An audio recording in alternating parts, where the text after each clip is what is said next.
There we go. Hey, hi, hello, good evening. Welcome to the middle week. I hope it has been treating you well so far. Soon, right? Saw that in like the pre-chat, but hey, Azure, yo, hello, Gunter Maxwell, hello, Molecular Shadow Fox. It is good to see you. It's hot as all hell, oh man, yeah. June is underway, and for everyone in the northern hemisphere, things are starting to heat up because summer is approaching. I've mixed feelings about that, right? On one hand, you know, it's nice to have that kind of weather that you don't need to like bundle up and feel like you're about to like, you know, just be super cold. On the other hand, being super hot is like not that much more pleasant. Although, at least for me personally, I like cooling down more than I do heating up. It's just kind of funny because I do prefer winter fashions, but you know what? Summer fashions are cute too. Anyways, how are you though? My week's been all right so far. I did have to do like really big thing yesterday. It involved a lot of walking, like more walking than I've probably done in a very long time, and yeah, I was pretty worn out, like so worn out. I was like grinding for cash yesterday in the crew too to like buy some cars so I could transfer it into this game, and I had a pretty hard time concentrating after like a few hours. So I was like, all right, you know what, I should probably just like pack it up, stop for now. Maybe I'll do some more today, which is what I did, and thankfully I was able to get all the money I need to buy the cars and stuff. So yeah. That's good. That's good stuff. It's time to warm up those tires. Yeah, warm them up more than they already have. How is everyone? How's everyone doing this fine Wednesday? In any case, yeah, warm weather, right? Much like I was probably like super warm, maybe even hot in Oahu as we come back here to the Crew Motorfest. So we've gone through all of the playlists out so far. Yep, we've gone through those, and all that's left is the main stage legacy stuff.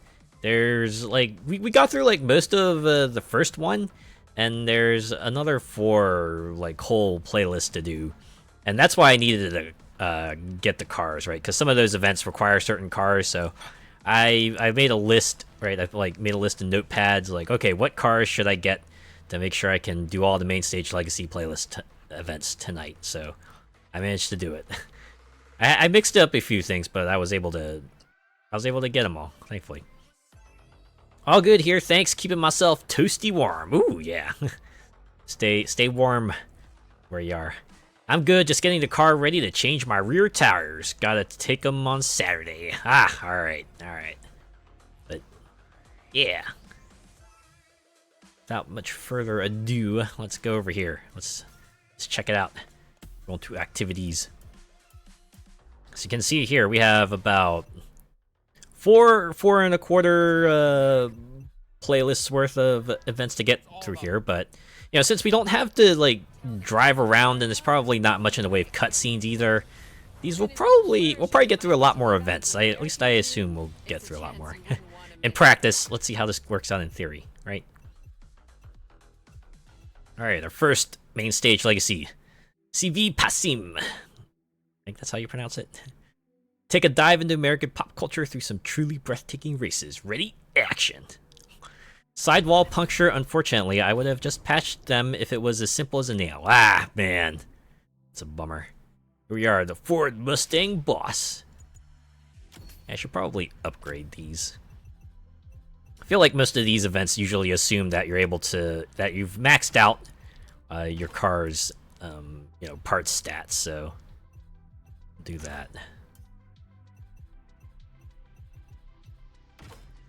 Certainly noticed that in the crew too, right? Every time I try to do the live summit playlist with just a stock car, I end up getting absolutely smoked, right? But once I like go into the parts menu and just equip, you know, all the max performance level parts on a thing, I have a much easier time.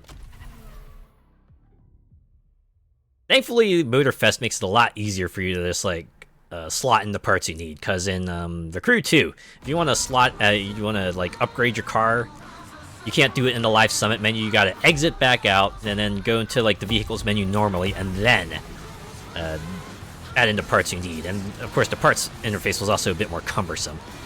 Another thing Motorfest has streamlined, thankfully. I'm not sure why they still do parts, to be honest.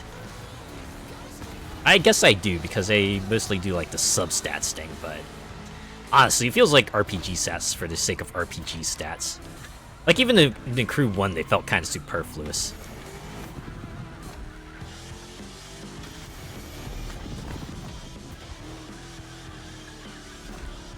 Gotta head to the trimmers tomorrow and pick up my recovered seats for my project car. Ooh! Oh, man. Had them redone in leather. Oh, yeah.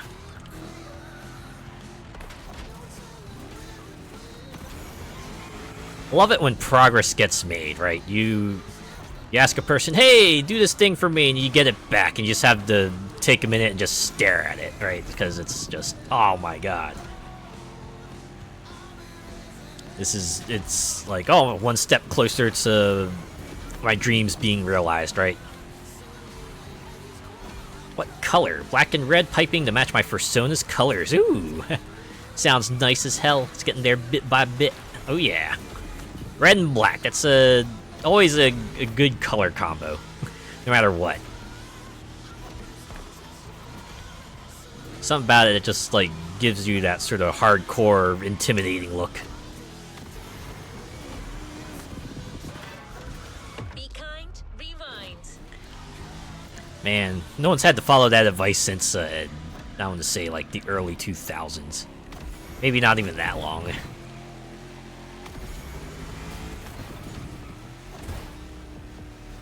Good luck with the project. Oh, yeah. I will echo that sentiment. Hopefully, you will keep earning those W's. It'll be worth it when it's finished. Oh, yeah. When it all comes together at the end, right? It's like that, how the Emperor got his groove back phrase. The one Patrick Warburton's like, oh, yeah. It's all coming together.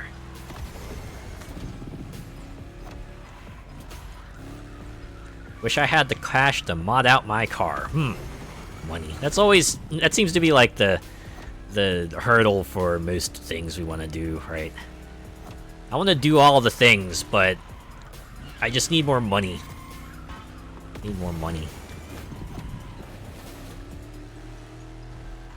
I guess that's where things like budgeting come in handy. But sometimes not even that can help you out. It's eating into my fursuit fund, though. Yeah, that would be the thing, right? It's like that one image of the guy just looking like a stack of boxes, and he has this other box in hand. And he just, like, takes out a box, like, oh, well, I didn't need this anyway, right? It's like that, instead of, like, you know, boxes representing time, the boxes represent money.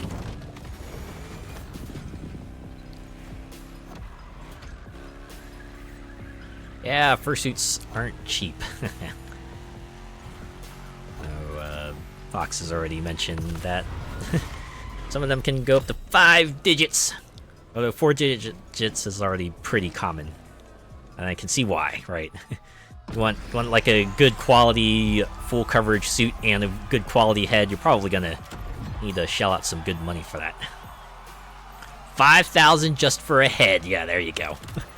Just for one part of it.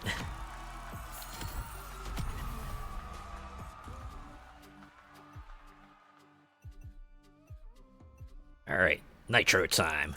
Compete with a powerful touring car, win an exclusive platinum reward, but be careful, you should check your tires at the pit stop. Oh, okay, so this one will have the tire wear mechanic.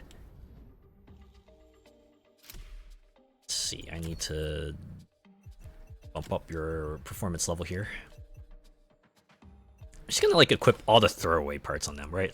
All, like, the blue/green level stuff, because sure as heck, probably will not be driving these cars after their relevance.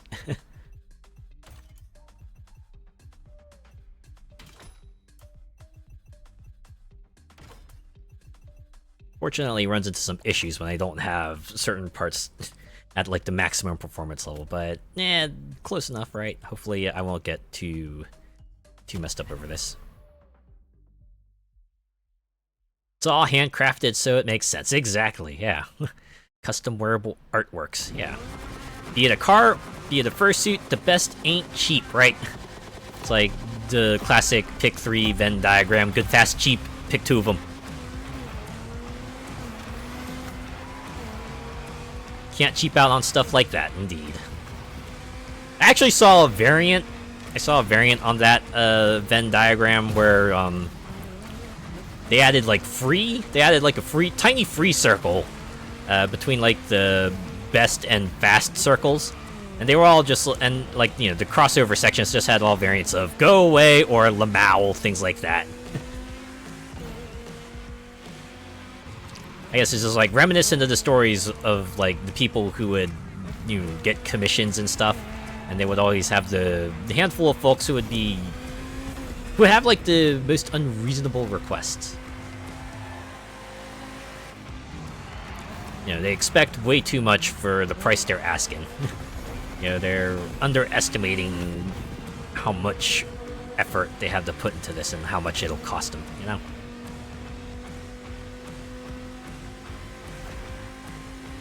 I can tell you where my money would go when I had an ungodly amount of cash. Yeah. Just everything car related, I imagine. I got quoted 25 grand.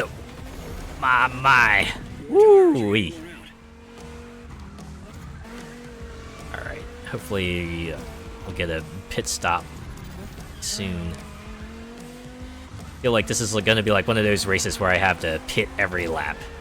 Just gotta do that, cause no way in heck these tires are going to last even that long. I mean, they won't even last 2 laps. I'll pretty much turn into like a stick of butter by that point. 25G, bloody L, all that down payment for a house. Yeah. But who can afford a house these days? Seriously. The full digigrade and LEDs and all that good stuff. Damn. Yeah. You want all the bells and whistles, right? I guess VTuber models can kind of fall down that same route, right? You get yourself like a good affordable model that will still cost you 3 digits, but you might get yourself like a decent range of motion, maybe a handful of toggles, but yeah, you can see some folks talk about how their models maybe cost somewhere in like the 5-digit range, and I guess you could see like the detail, right? You can see the detail and like all the physics and everything they have, and the many different modes and animations they got. It all depends on like what you're looking for and what you can afford. For me, I don't need anything like overly fancy. I'm also like wary on like modes and animations too, right? Because it's like the kind of thing, at least for most people I see, it's like you might see those things during their debut, and maybe very rarely, but other than that, they don't get too much use, so I think when I commissioned my Live 2D model, I made sure I only got like toggles and modes that I was pretty certain I would use at least somewhat frequently. Right. Because maybe a cool eye-catching animation might be like really, really nice, but if you only ever use it once, then what's the point? It might be really cool at that moment, but yeah. Not saying that you shouldn't do it, but you know, just keep in mind what you're gonna use it for, right? It's true what they say, you get what you pay for. Indeed. Indeed.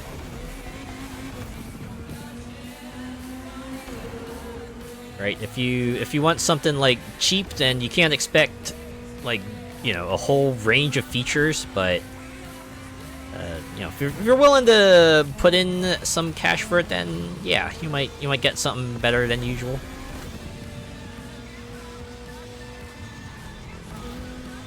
I guess it's like part of the fun for you know, the surprise meet art commissions like Skeb too.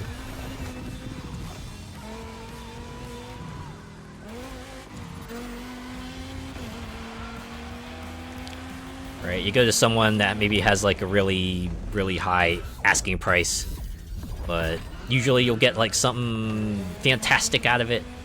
Even the ones that tend to be like, you know, more affordable, they still put out like good quality stuff, but you know, and like instead of getting like say full body art or like a, you know, realistic proportioned art, you'll get like bust up or chibi, or, you know, something that's like been templated, which, you know, understandable, because as you said, you get what you pay for. Oh well, I love them all the same, right? Every single piece of artwork, someone's put their effort into it. They put some love and labor into it, so it's just great, right? Just seeing your character kind of just like come to life, seeing the artist just help you see your vision through, and your character just like in a situation, or with the surprise me, just seeing how the artist interprets your character and what kind of situation they put him in. That's always fun too. I've already overspent on commissions and art already at CFZ. Oh yeah. Cons, the one big money sink. At least it used to be a big money sink for me. I know anytime I went to a con, I would like take 2 passes through the dealer's room. Pass 1 would be to just like take note of all the tables that had things I might want on them. And then pass 2 would be, okay, so what can I like realistically get with the budget I set for myself? And even then, I would like hit budget and go, you know what, I have like a little extra money in the account. I can perhaps afford another item or two.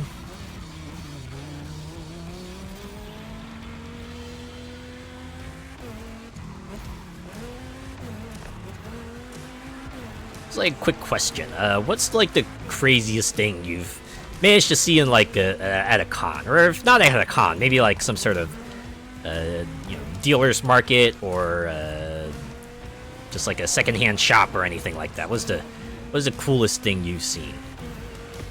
I think for me, I found like a sealed copy of Metroid Prime Trilogy.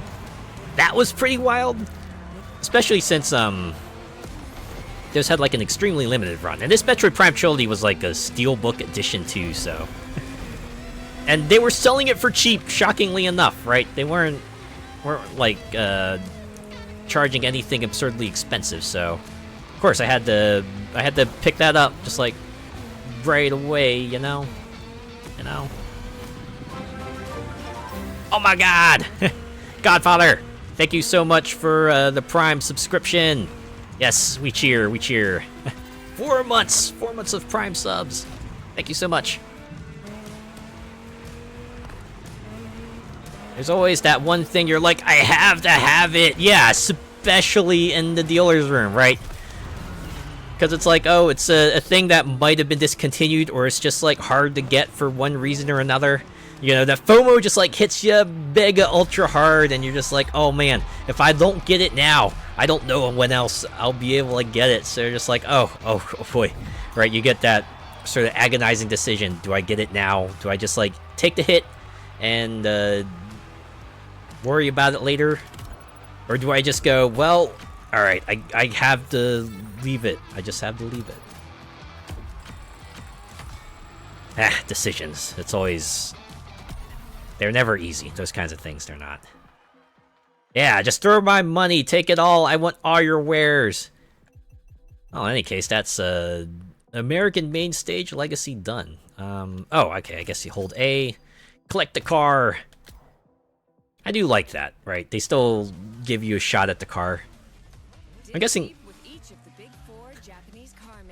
This is the cutscene they play when they first showed off this. Although, I guess they don't play all of it.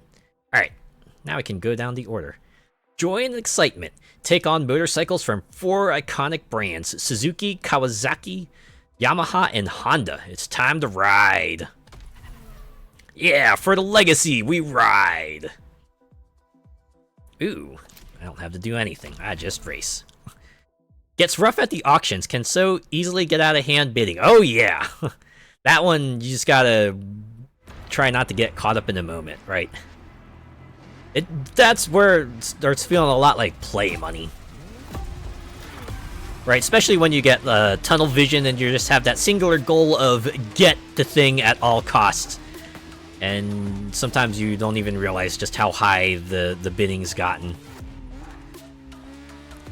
That's why I gotta like watch myself on sites like eBay, right? Just make sure that if an auction bid just like gets past the point where I deem it reasonable, I just go, all right, just back off for now, and maybe hope an auction in the future shows up for an item like that, you know?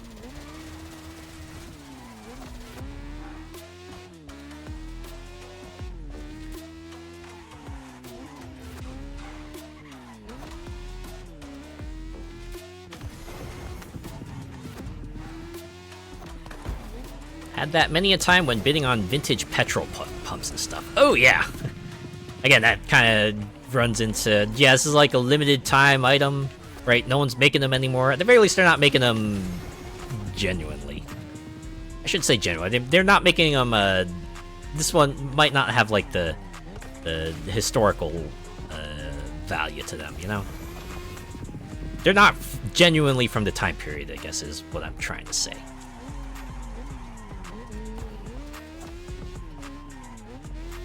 Funny that I actually went into a store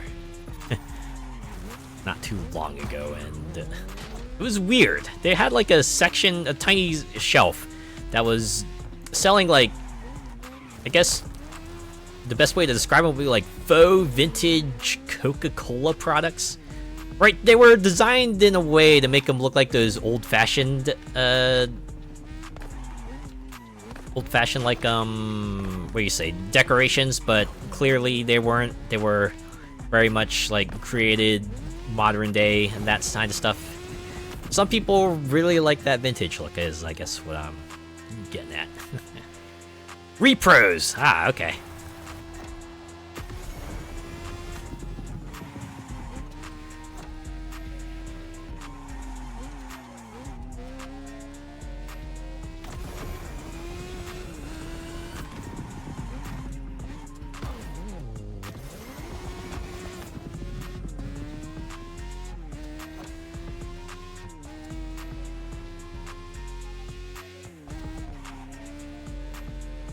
So this weekend is supposed to be like the Summer Game Fest. It's like our E3 replacement now, since E3 is no more. It is done. So Jeff Keighley has come in and gone, don't worry, you'll still get your exciting game reveals extravaganza. It's just online now. But yeah, the usual suspects have shown up for that. I think Microsoft is doing a thing. I saw Ubisoft was doing it. Of course, Jeff Keighley's got his main show. And there were several other things happening. Although, I don't think Nintendo is doing anything. Or at the very least, it's not part of Summer Games Fest. If they do a Direct, it'll be their own thing. And I can't remember if I saw anything on Sony. Although they had their State of Play recently, so maybe they don't. I don't know. My one hope is the one hope I've had for since for the longest time. I want a Burnout game. It doesn't even have to be a new Burnout game. It could just be like, you know, Burnout remaster. I'd be fine with that. I know that's like a long shot, an extremely long shot by now, but I will never give up hope.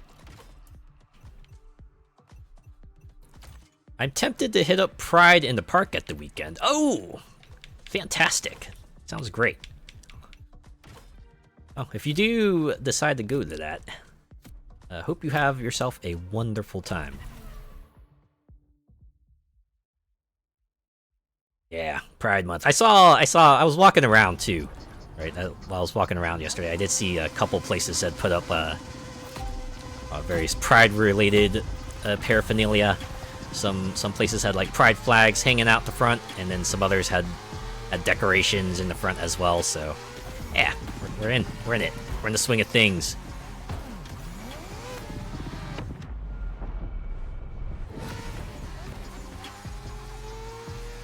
Usually a fun time. Yeah, I hope so.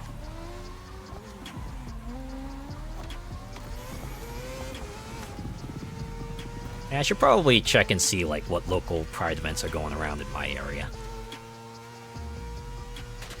Might actually go to a few.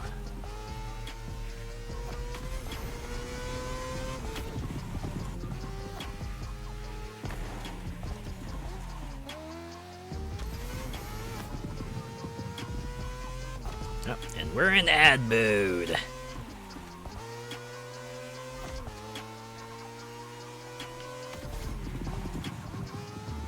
So now I will just chill. I'll just race this motorcycle.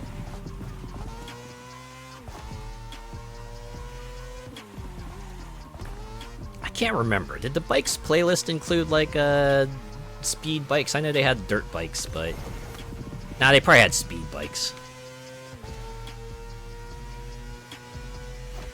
Can rock a nice... Oh, right. I forgot ad mode.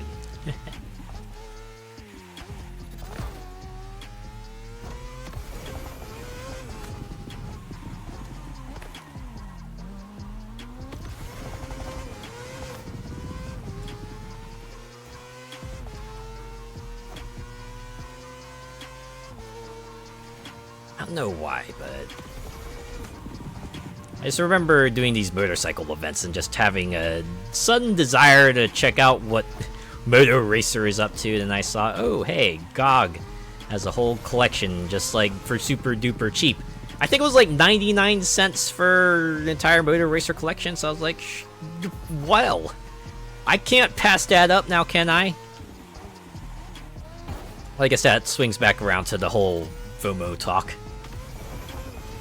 Although people would probably argue that $1 is totally worth it. Can rock a nice outfit. Oh, I bet there are all sorts of wonderful outfits there. It's all about being loud and proud, right? Let them know that you're here, you are seen, and you are here to stay, and no one will make you go away.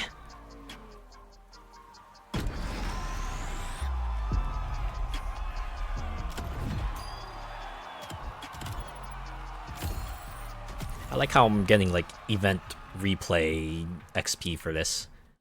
I guess it makes sense, because we are kind of sort of replaying events. Alright, now we're off to Japanese Custom. I don't know why custom is in quotes.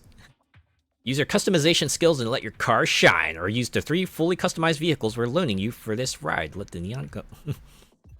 Oh, okay. Both of these are loaned vehicle events. Alright, cool. Yep. Fair PvP, so it's been balanced. Knowing me, I'll be in my first Sono merch. There you go.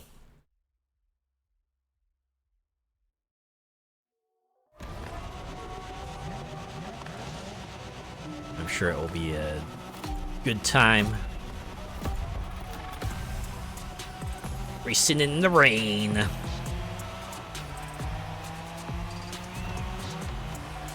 We got the lightning. Thunderbolts and lightning. Very, very frightening.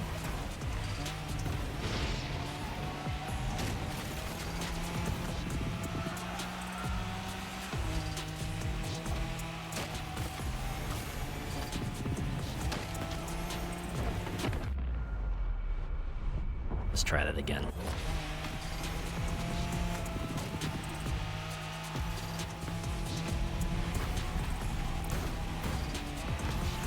I did see that Ubisoft had a... It's street scene all over again. Ah, jeez. Thing about those barriers, they don't really steer you back into the track. They're there to just, like, stop you from going off track. I'm not sure if that really improves things any.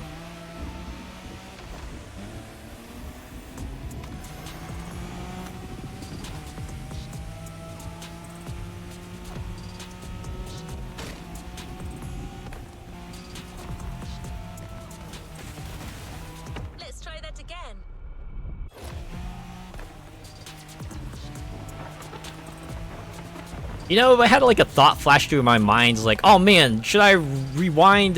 But then I realized, oh right, this is a main stage legacy. It's not like I'm getting scored on this or anything like I would in a summit contest. Yes, I absolutely should rewind. Why wouldn't I do that? Right, even though the time still ticks up. It's not like I'm gonna get rated on this or anything. Right, I'm not gonna get ranked. This is just for personal satisfaction, right? Do all 8 events, get your reward card, have a nice day. That's the long and short of it.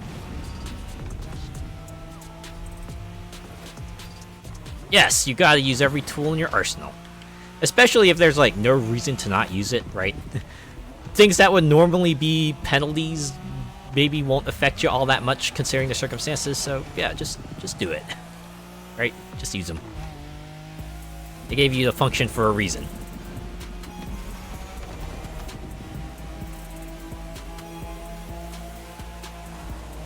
But yeah, I think Ubisoft put out like a little post recently.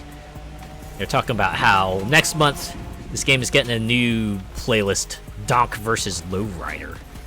Seems interesting, although it's like that's probably something I'll probably just play on my own time because, you know, it's if it's coming out in the start of July, it's like right now the start of June. I don't know. I'll probably be pretty deep into a new game by then. Right. This is kind of like an epilogue of sorts, you know. We're just checking out everything that Motorfest has let the players try out in the first 5-ish months.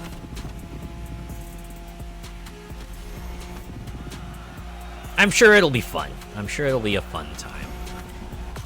Hey, it'll give me some stuff to tweet about, maybe. If I'm diligent enough to taking screenshots, I could probably include some of that too, right? Oh man. Is this me? This is my brain on social media? Just be like, oh man, I had a cool thing happen. It's a good thing I have a record of it.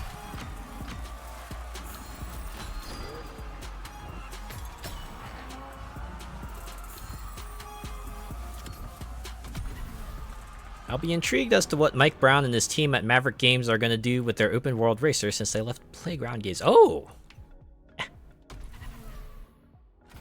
That's always an interesting time when people from like a big company leave and start doing their own thing, right? And then they make a game that's like, oh hey, yeah, you know, remember that game we made at that other company that you know and love so much?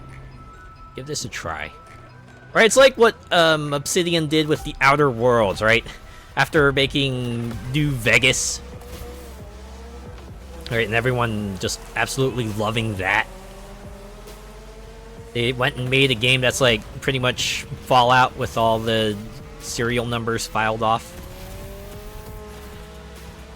And, you know, a few more differences here and there, but the inspiration is very clearly with, you know, that sort of style of gaming.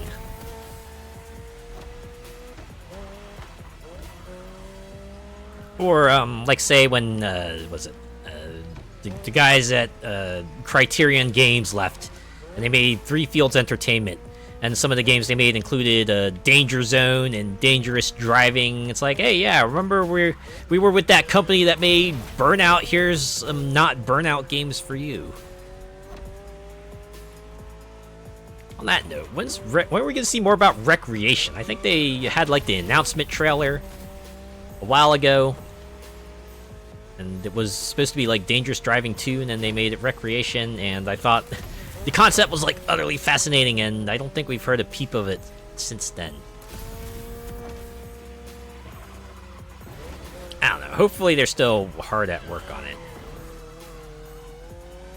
Hard at work. Much like Team Cherry and Hollow Knight Silksong. I feel like anytime there's some sort of like game stream coming up, right? Some sort of game showcase. You get that handful of people going, oh boy, I hope this is the one where they say something about Silksong, which, you know what, I can understand. Right there, we actually had like, you know, a blitz of news and footage and screenshots and stuff for a while there, but then, I don't know, they've gone like completely radio silent, so everyone's just gonna be getting more and more crazy as time goes on.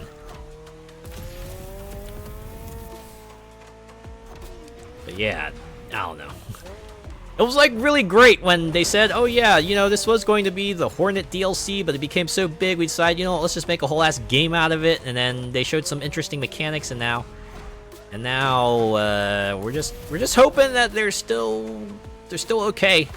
That we'll still see Silksong in some form, right?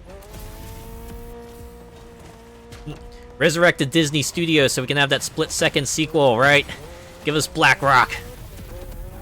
But, I think Split Second is like, what, almost 15 years old? If they're not 15 years old this far out, it's like, At this point, we just have to hope someone comes out with like a Split Second spiritual successor. Although, I'm not sure what you can do to differentiate it from Split Second, right? Because the whole kind of movie stunts with extremely fast racing is already a pretty niche a theme.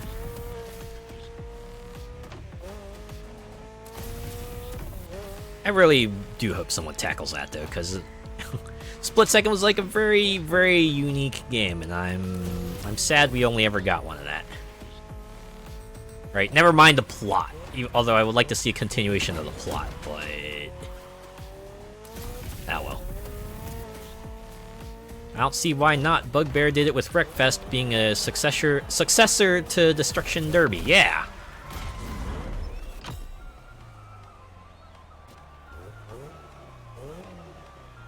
You know, the countless numbers of platformers that have come out, very inspired by Sonic, right? There's Freedom Planet, which I played, and then I saw there was also Spark the Electric Jester, which I'm very intrigued by, because I was looking at the reviews for, like, the third game, and I saw it was, like, what, overwhelmingly positive, or at least something close to that? Like, you know what, maybe when that goes on sale, I'll pick it up and try it out. I'm kind of a sucker for Sonic-style games, to be honest. I'm gonna get a drink of water real quick.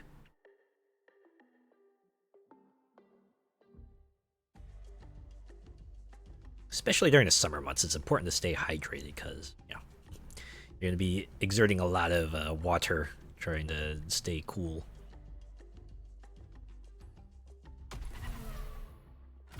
We had that Road Redemption being another road rash.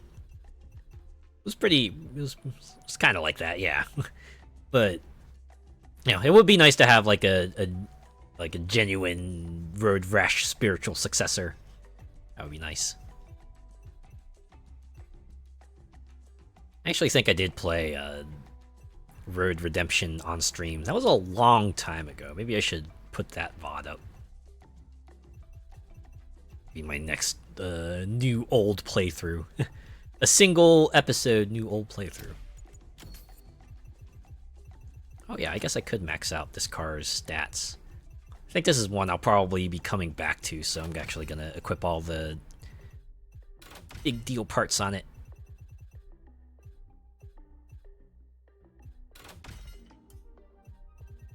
Road Rash Jailbreak was the last Road Rash I played.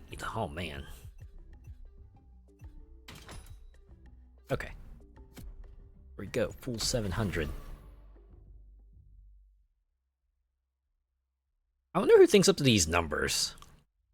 I wonder if there's like some sort of mathematical formula attached to it, or if they just kind of threw darts at a dartboard to determine what numbers they should put in there.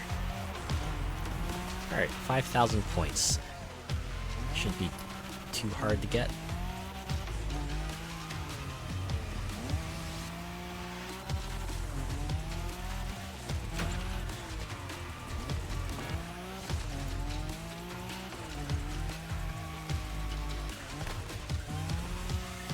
Well, you really wouldn't lose that R34 in a car park or the dark, right? See something with that cool mecha livery there and just like, oh, wow. Like, who owns that sweet ride?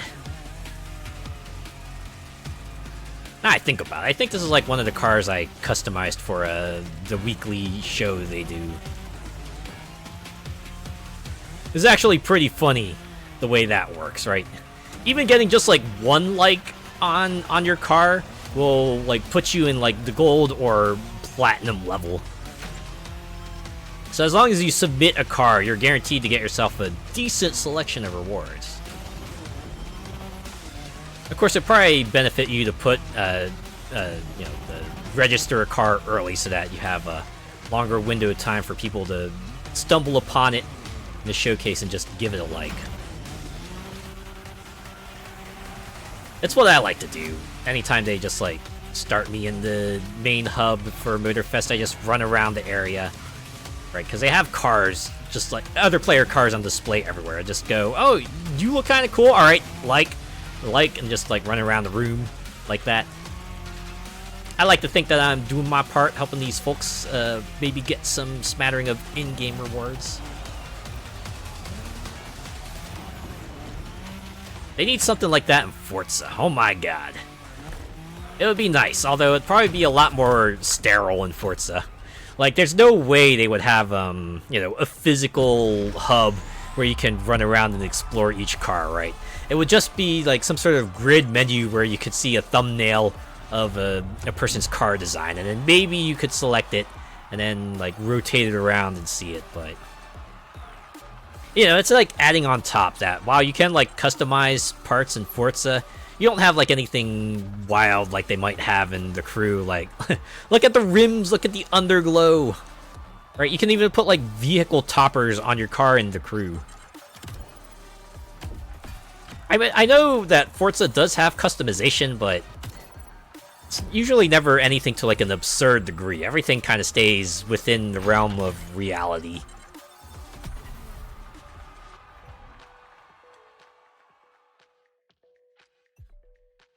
It's time to drift. Drive the powerful drift cars through road curves and corners and deploy all your drift skills to the top of the leaderboard. Let's leave some skid marks. I know they mean tire marks. They mean tire marks. They mean tire marks, y'all.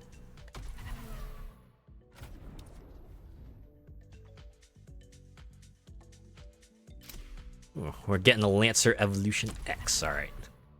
It's bare bones customization. Yeah. I have a pretty good livery editor, although I think the Crew also has a pretty good livery editor. I've seen some good liveries in here.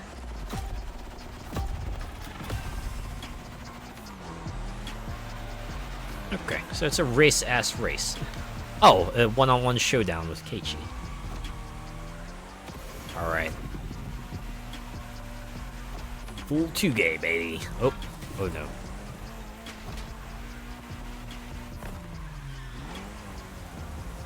Yeah, if you have the patience, you can make great liveries in Forza. Patience being the super operative word there. I imagine some people have probably used that editor for a long time now, kind of know the ins and outs of it. Know what they can do to get the results they want. Kind of astounding that they're using the same, at least, haven't updated the tools all that much. Like, I've even seen some people kind of levy complaints on the auction house because it's like the same system they've been using since forever ago, and you think they'd be able to maybe make some improvements on that, but no. Raise his paw. Yep, that's me. Ah, okay. Very nice, very nice. Man, I wish I had the art skills to do anything decent. It was pretty funny. I remember a long time ago, I was watching like a giant bomb video on Forza, like a really long time ago, and one of the guys did make a livery. He was proudly showing it off. It was just like logo of Yoshinoya Noodles, I think. Something that wouldn't take like a whole lot of skill to make an editor. But you know what? They did a pretty good representation of the logo, so everyone was pretty amused by it.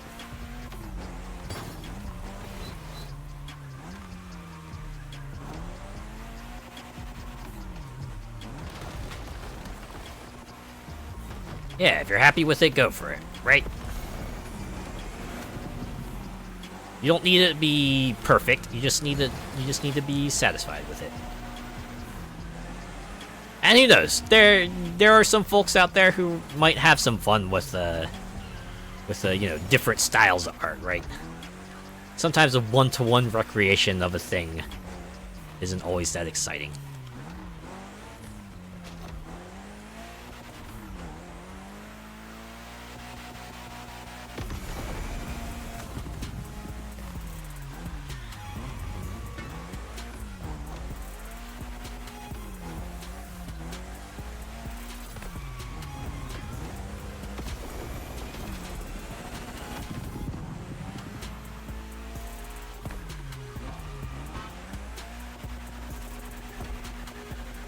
Oh yeah, now that's a drift. Okay, maybe not that great of a drift, but, it's good enough for me.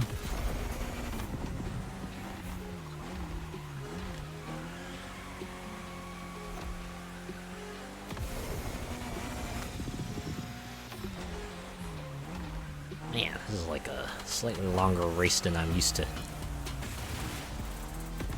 Although, hey, we're like completely smoking Keiichi, so there's that. Guessing the next one is the finish line. Oh, I somehow missed the entryway into the line here, and wow, cherry blossoms at the finish line. How fitting.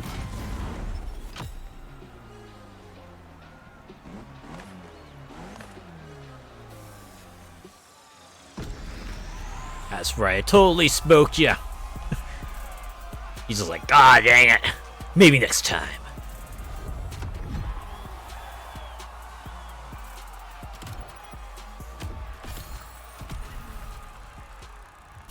Curse of the commentator.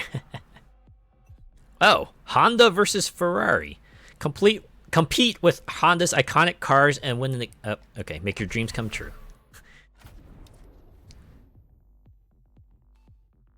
Oh, I gotta upgrade this Street Tier 2, so that means max is 750. Alright, we're just putting some basic ass parts on you.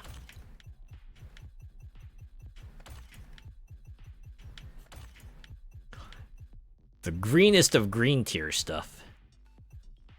Unless I can't really, unless I don't have any other choice, in which case they're getting blue parts. There we go.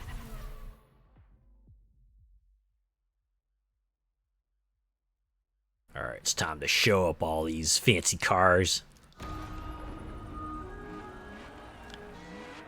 Me, John Honda Every Car, is totally gonna smoke your ass. Enzo. Hey, shouldn't you be going to fight Megabyte right now? Ah ha ha. Ha. Did anyone even get that? His name was Enzo, right? I'm not getting that mixed up. Right. The kid from Reboot, one that also had like Bob and Dot Matrix and Megabyte and what was her name? Hexadecimal. Yeah. Yup. Okay. Glad I got that one. It's always surprising, right? Sometimes you have those moments where you just pulled out knowledge just out of nowhere, right? From the deepest recesses of your memory, just comes floating back to the surface just for that one moment. Sometimes you second guess yourself. He's like, wait. Did I get that right? Have you had a moment like that? Where suddenly, just like out of nowhere, you just had this like sudden memory just come back to you. Or a piece of trivia knowledge that maybe you never had needed for a long time, but it just suddenly just pops up in your brain. You're just like, yes, just right when I needed it.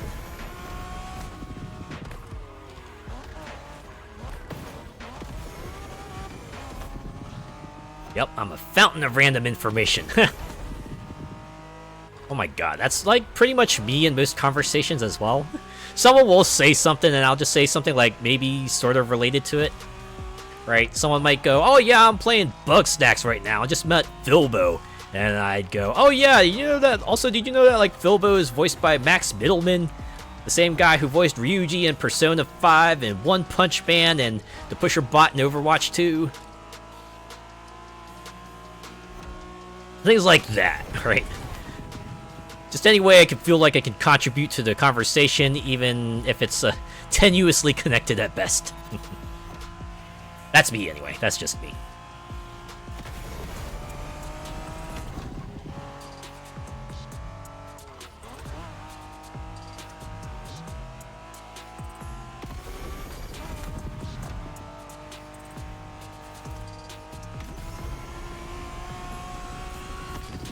Incidentally, Bug Snacks came to mind because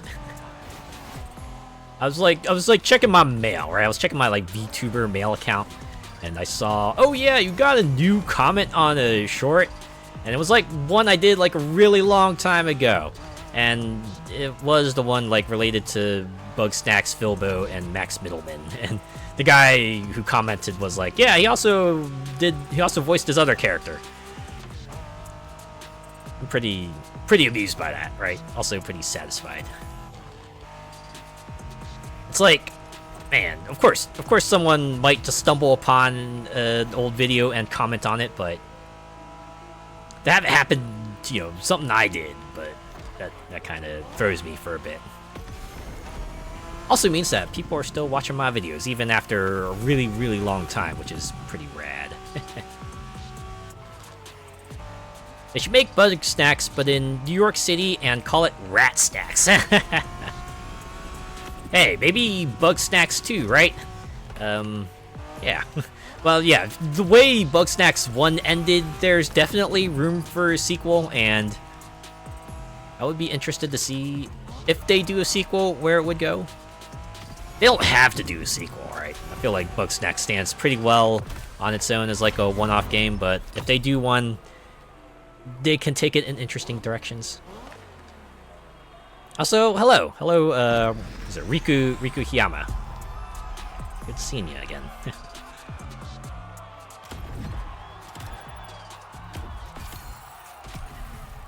Amazing when you get those random comments on old content, right? Especially when it's something like that, where it's like pretty good comment too, right? It's like a mostly positive comment. Someone just going, hey, you know what? That's cool. It's real cool. How going, Motorfest? I'm actually enjoying it, right? It's quite a bit. I'd say the thing I like the most about Motorfest is the way they do the playlists. Right, because they give a lot of them like their pretty unique feel, right? Like the ones I did last week had Motorsports, which added a tire wear mechanic like you might see in a more grounded racing game, and then you had things like the Made in Japan playlist, which you know, tried to steep itself in the Japanese culture as much as possible, and you had like Drift, which obviously focused on drift, and then you had like bike playlist, and then a boat and a plane playlist, and then a playlist that was just like all about going around their version of Hawaii and just seeing all the cool sights, right? And then they also had like, you know, special cutscenes and decorations and you know, characters, and so some of them have a story, some of them are just like a championship, but yeah, a lot of playlists, and they all have like pretty unique feels to them, so that's the thing I like the most about this game. Oh, dang.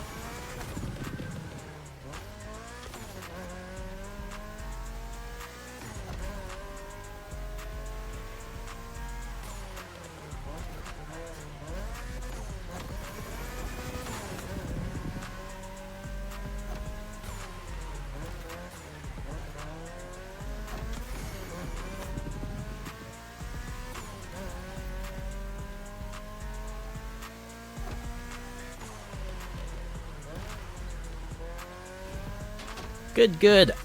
I got a headache and am overheating, but I've been pushing through. Oh, no! Hopefully it'll pass, alright, and you'll be back in full force in good time. Honestly, would like to see the crew game based in a full Japan map. Ooh! I think I did mention that too. I would like to see Motorfest. It would be crazy if Motorfest went to Japan, right? Even if it was like a small section of Japan, right? I feel like it would be a reasonable direction to go next, and I feel like they could actually pull off like a variety of environments there, because you know, as wonderful as driving around Oahu is, it has like maybe 2 or 3 settings in there, right? You don't get anything like a super snowy capped biome or anything like that, but you know, the game situated in Japan, they could probably pull that off, right? My one friend is a non-believer though, says nobody will make a racing game based in Japan again. How? And we're in ad mode, so I will continue that thought in 90 seconds.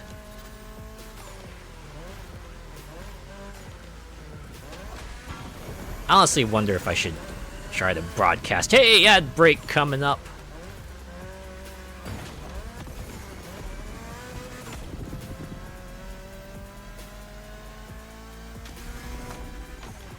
So I do have it set here, but it's only visible to me, right? I've set it so that the Twitch lets me know, hey, ad's coming up 1 minute before the ad actually comes up. And even then, there's still like a slight delay before ad mode starts.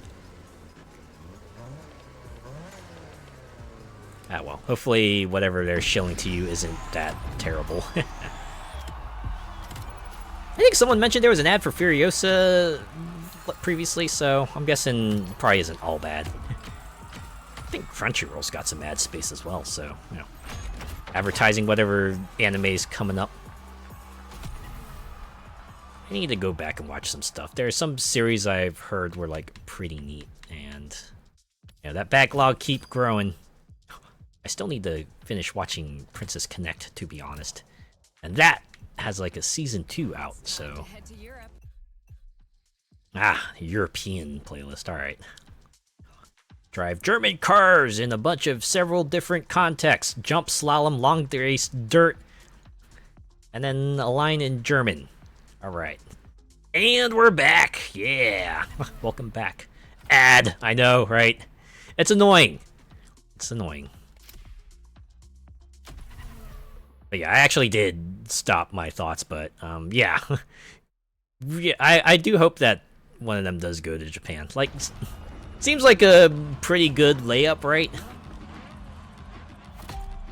I feel like the first game to do that will get a good number of attention. That's for sure.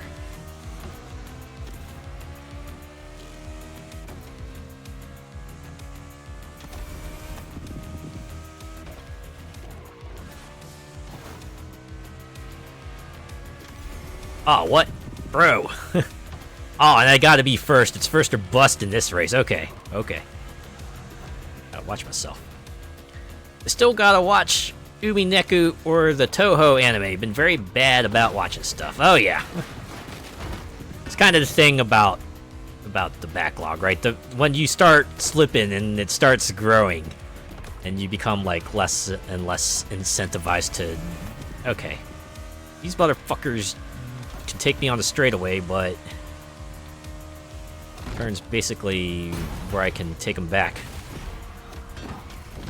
And maybe just like taking shortcuts wherever possible as well, I'm assuming. Oops. It's like it never happened. Just gotta keep in mind the checkpoints though. Yeah, I feel like at this point I might have to start picking and choosing. I was like, go through my list of things I want to watch and go, okay, is this one I really want to watch, or is this just something I was spur of the moment kind of thing? Just go through that a few times and then pare down that list and see what I really want to check out from there. Huh. You know, they were putting up a fight for a good amount of that race there. I wonder why they dropped off. Did I just reach a breaking point for them? They were just like, ah, you shucks, you know what? We'll just go fight for second. You go have fun at the head of the pack there. Maybe they gave up. Maybe they did.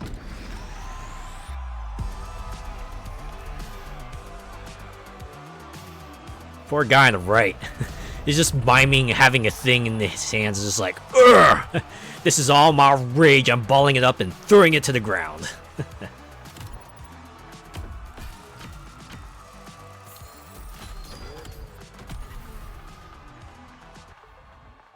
Next on the docket, make it drift. So we're driving a drift car. Oh, a street tier 2 car. Okay. It's gonna slap more 750 parts on you. That, and that, I guess. And I guess you can have that. And that. And that. And... Really? So low on 750 tires that all I got are the legendary parts. I guess I'll just slap this on for now. Just gotta remember at some point down the line to take it off. When I get, you know, more 750 tires that aren't legendary.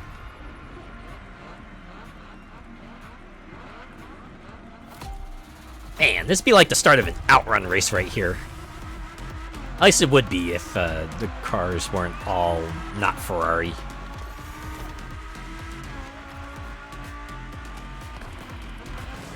I mean, it feels like that too, right? We're just like in a big old flat space. And what the heck?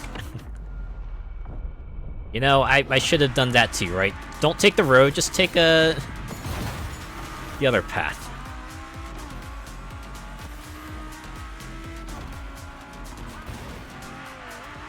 Yeah, it just needs the famous red Testarossa.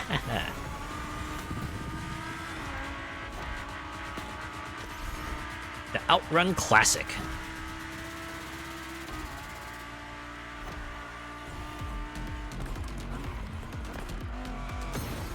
Yeah, still astounds me that Ferrari just like lent their whole ass license for that game.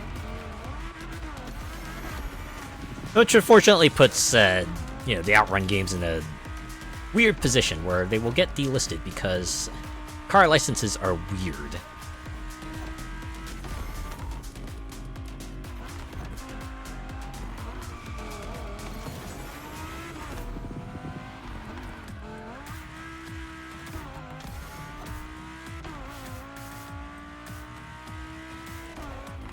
I know Sega did mention, you know, back in the Game Awards in December that they were doing a lot of modern takes on old game series, so I know Outrun wasn't on the list, but I do hope that maybe they'll look at revisiting Outrun someday. Because it would be interesting to see what they would do for like a modern Outrun. And honestly, it wouldn't have to be much. Just like make out one of the original Xbox Outrun games with prettier graphics, and I think people will be all over it. Which probably means it won't be like a full retail title, but that's okay, right?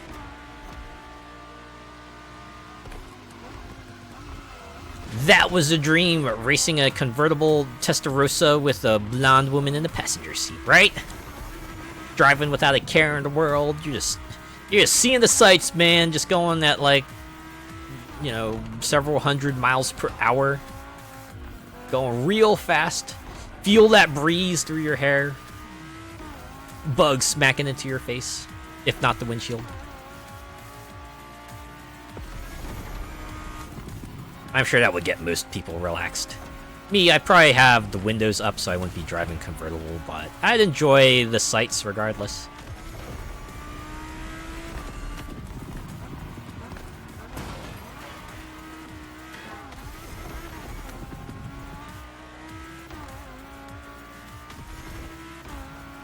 She'd probably end the race looking like she'd been dragged through a hedge backwards. Yeah, you probably like need a good long shower after that. Just like wash the everything out of your body.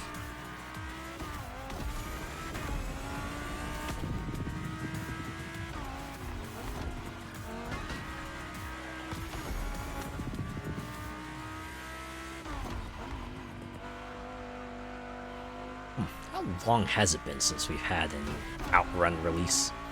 I want to say we had one for the Xbox 360 and PS3, but you probably can't get it anymore. Oh, I guess if you don't count like any Outruns they put in like the Like a Dragon games. I guess there is the Outrun-inspired track in Sonic and All-Stars Racing Transformed, but that's over 10 years ago now.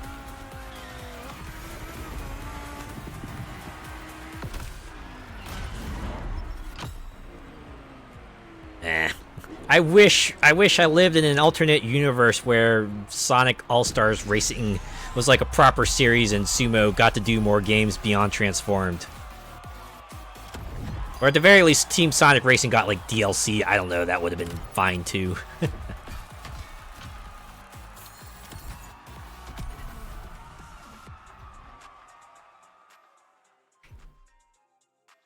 European Velocity. At least I assume that says Velocity. Or is that like Velocita? Oh, might be, yeah. Get up to max speed with the most powerful Italian cars and zoom through Hawaii's most stunning spots. And then we have a phrase in Italian. Alright. That reminds me, one franchise I miss is Project Gotham Racing. I love those on Dreamcast. Ooh! I've only ever read about them, because that was like back before I super got into racing games, but I did enjoy seeing people talk about it. Alright, you know what? Maybe I'll ride the Lamborghini. I think I need to use this car for like certain tasks in the Dream Cars playlist, so might as well spec it out, right? Give me multitasking. Fortunately, I have not been able to get max level hypercar parts, so we're just gonna slap on the best numbers for this one. But yeah, we had like a whole wealth of driving titles back in the day, didn't we? Project Gotham, we had Midnight Club, Test Drive, LA Driver, I guess. Seemed like everyone wanted to do a car game some manner or another. These days, like, oh, I guess you still get them in a way, right? They're just like maybe different now, right? You get like Project Cars, you get oh man, I forget what it is now, but yeah.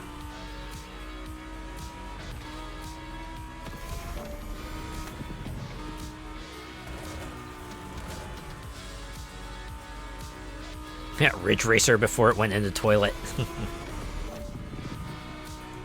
I still remember when I played Unbound, and that game was fun for a while, but then I kind of like hit the skill ceiling and I didn't have fun anymore. I think that's like the main thing that kind of stops me from playing racing games, because I'm not the best at them, right? And most games, you know, they will raise up the difficulty, understandably so, but fortunately my skill does not, my skill can't like quite keep up with it. I eventually hit that ceiling and like, yeah. I could keep throwing myself at a particular event again and again, but after a certain point that stops being fun, right?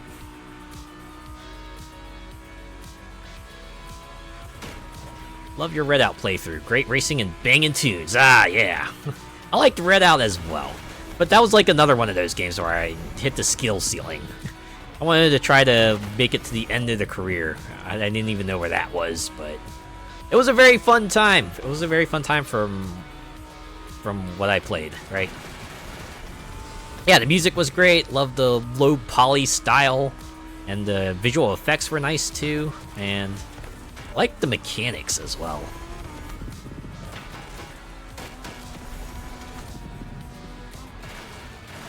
Oh, wait. They've been giving me a clean driving bonus this whole time. Oops. And I've almost, like, emptied it. Ah, well. It was only, like, what, 4,500 bucks anyway? Hardly anything at this point.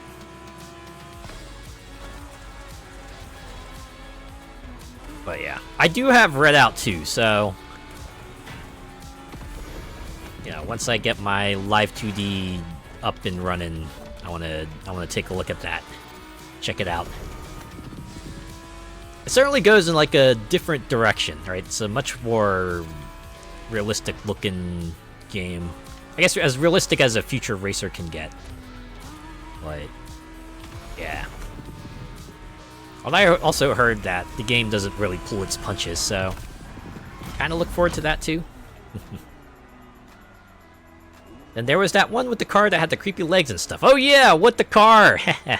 Although I don't know if you could call that a driving game, as more of it is like a comedy game, platformer, maybe sort of puzzly.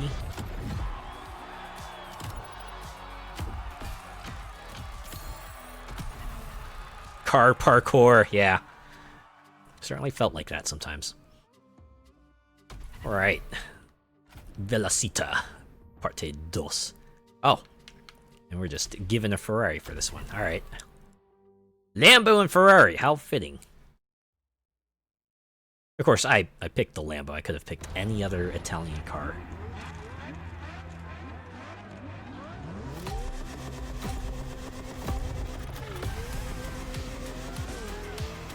Rather just reach the top 3.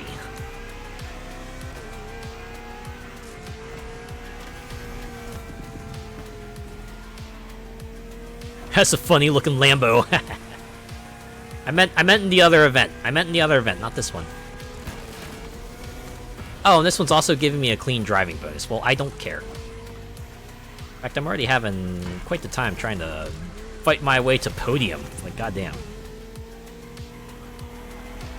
They said this is fair PvP. How's this fair at all? I'm in last place, you jerks. What do you mean checkpoint missed?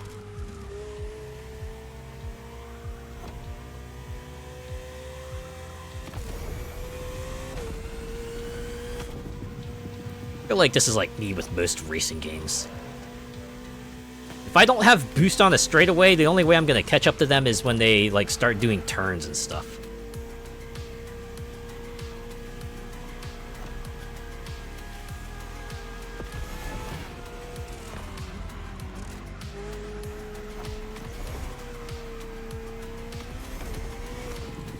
Man, we got like the entire pack here. Oh my god, I just realized we're at 80% of the race done. I need to bump my way to at least 3rd place. I'm not even aiming for 1st. As long as I get top 3, I'm good. I'm good. Certainly not getting it like that. Let's try that again.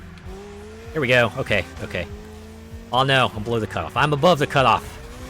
I'm below the cutoff. Get back here, you son of a... I swear to frick.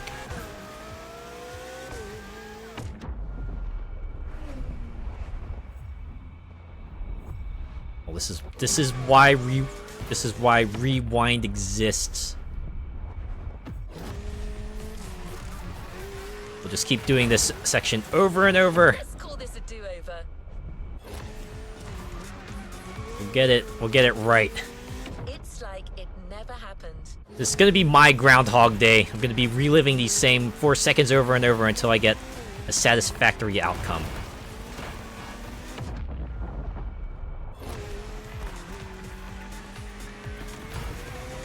Son of a gun.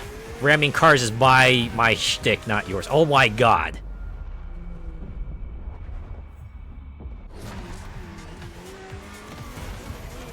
Stay right there, you punks. What the frick? Why y'all get to activate boost?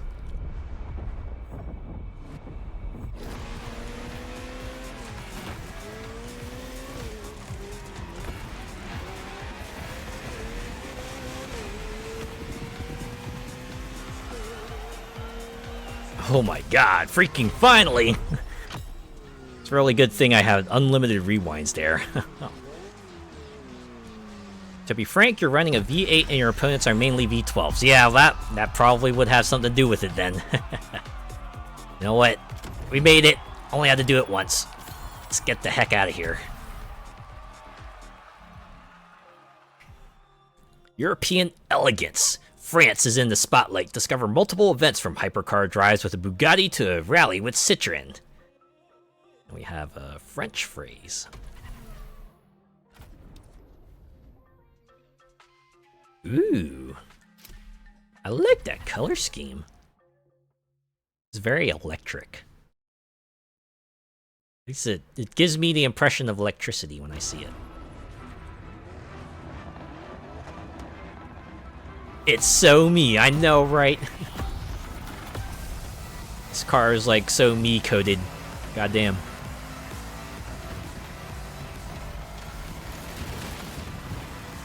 Also, somewhat amused that there's no clean driving bonus for the France section of events. I mean, I wasn't gonna get much anyway, but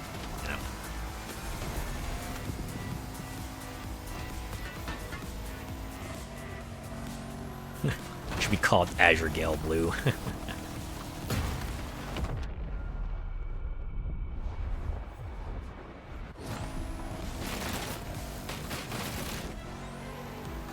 Or up to me, I'd like recolor some of these parts, maybe like make it look a little bit brighter. Nah, this is pretty cool. This will be like hardcore me. This is me when I get serious. Rock the black and light blue.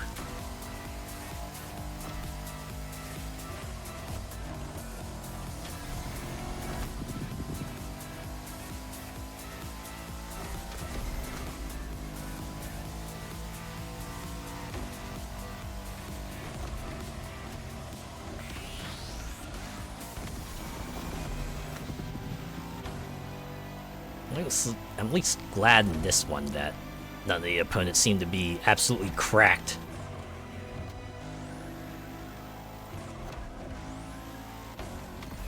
It's nice to have a breather event after that last one. I mean, the last one maybe wasn't that harrowing, but certainly was frustrating in the moment.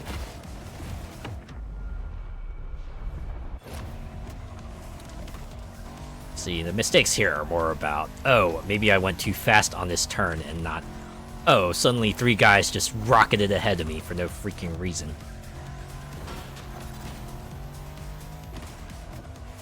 Like a stripe, with a striped spoiler like programmer socks. There you go. Or maybe like stripes on the side. Just like a band, a striped band on the side. Give it a bit of abstraction. Make it look cool on its own, but it's like a if you know situation.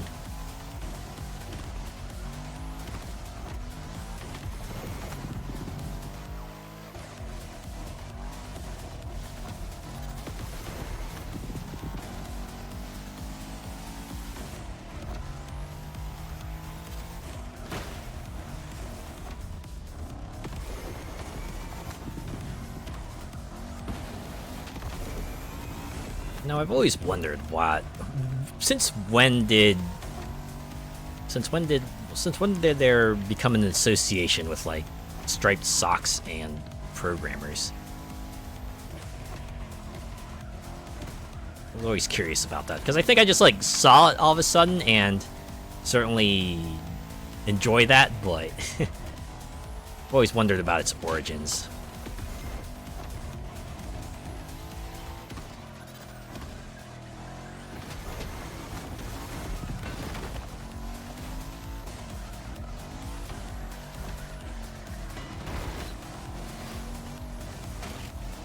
Does remind me of the one meme image I saw that was like guys after 3 years of studying computer science, and of course they're like wearing the most feminine outfit possible. Like they had like the sweater vest and the short sleeve button up underneath, and then they got the plaid skirt and of course the thigh highs.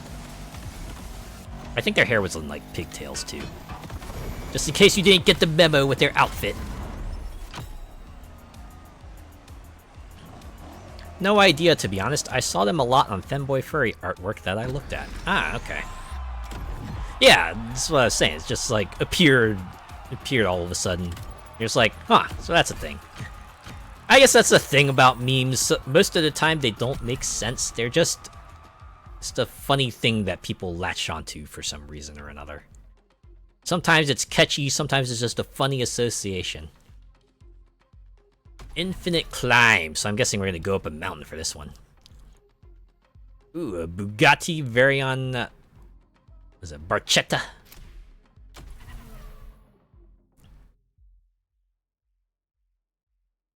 is it Barchetta?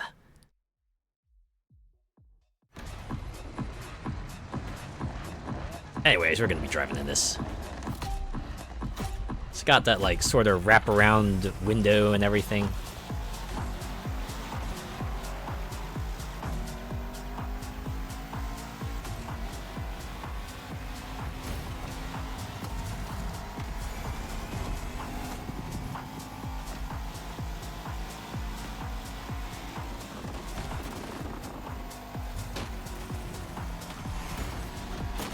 Oh boy, this is gonna be one of those races. All right.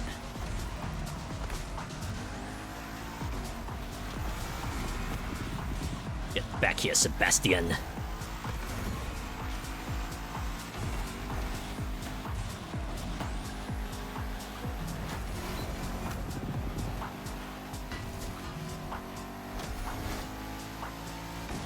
I will say the MSI Dragon Lucky looks super cute with the thigh-high striped socks. Oh wait, MSI has a mascot? I mean, I know they had a logo, but I didn't realize they had themselves a mascot. That's pretty cool. Although, is this official or is this like fan art? I'm wondering. Either way, still cool.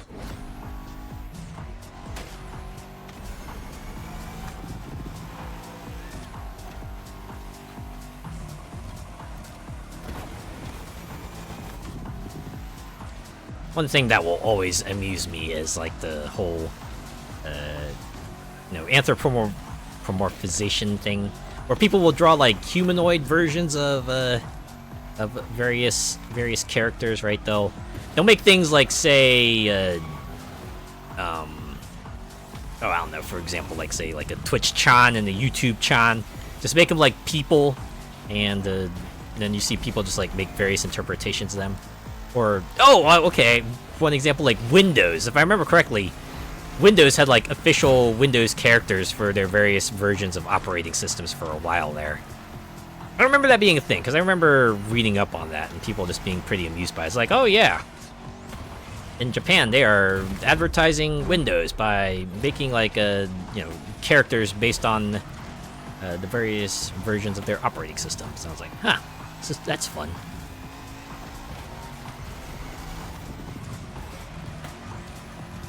Their Twitter got swamped with flu fan art. That's kind of like the other thing, right? You get a character that the internet just latches onto, and it will explode. They will explode with various fan works.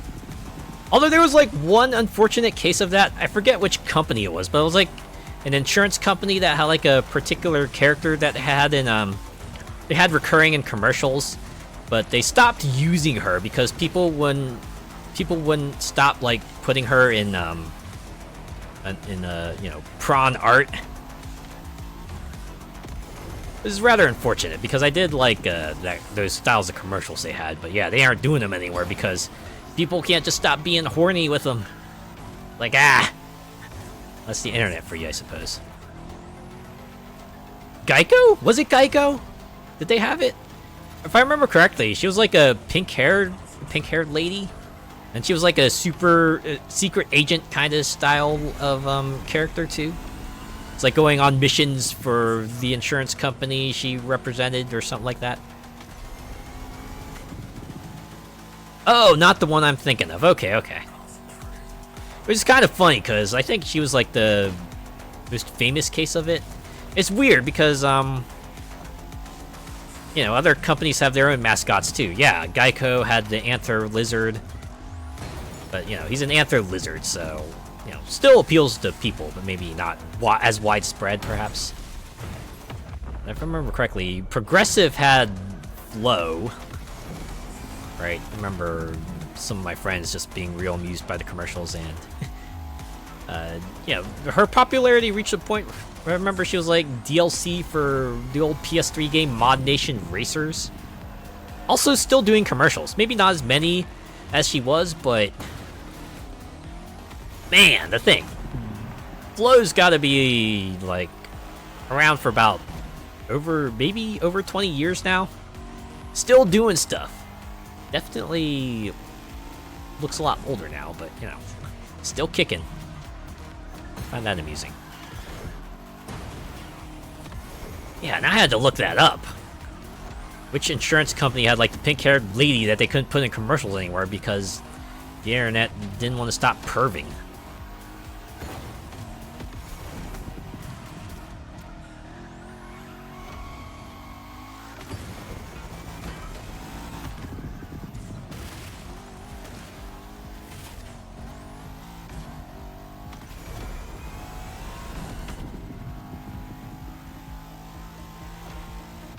And we're in ad mode. Yay! Hope you're getting served cool ads.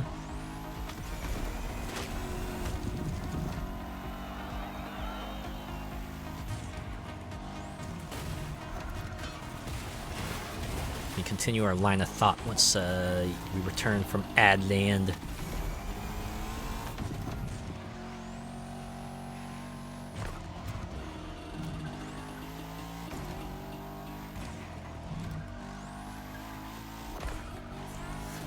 Of all the main stage legacy playlist events I've played so far, this is definitely the longest. Still not as long as the Liberty Walk finale.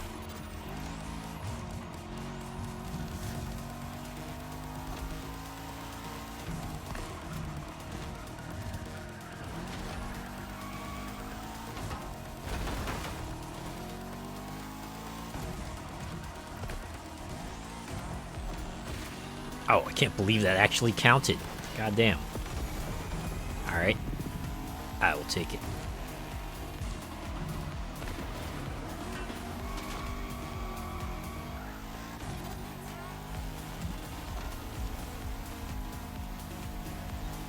I will never stop appreciating that Motorfest finally switched to using lap numbers if you're doing circuit race events.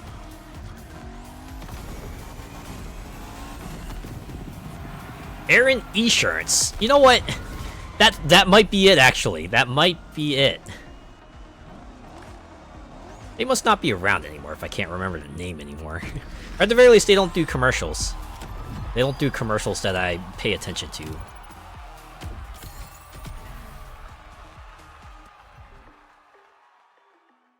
And now we're in European luxury. Compete with glamorous British cars and win an exclusive platinum reward. Both style and substance. That's the British spirit. Gonna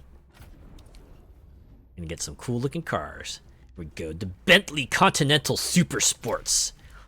Oh, and it's PvP balanced, so we can just jump right in. Alright, let's go.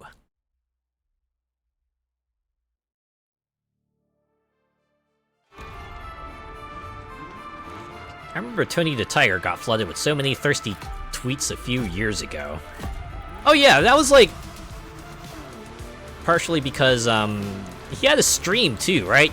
Did like that one-off stream like a couple years ago, where he had like a milk-cooled PC in the background or something like that. It was a very interesting stream. But yeah, you look at Tony as an adult and you can perhaps see how people would be into him, right? Definitely got that sort of buff tiger look to him. Imagine a lot of people are like, oh yeah, now he's my kind of tiger. Or just like my kind of anthro. The floofs went crazy for him, I bet.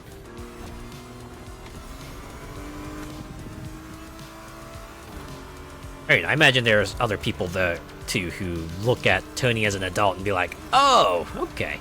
So this is why he drew me in so much as a kid, right? The buff daddy tiger, right? Yeah.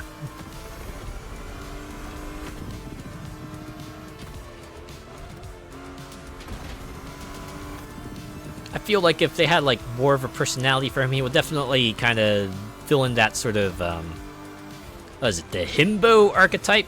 The guy who just like, you know, endlessly optimistic, always means well, maybe not the sharpest tool in the shed, but by golly, he will do good. He will do good whenever. Yeah, total himbo. I thought as much.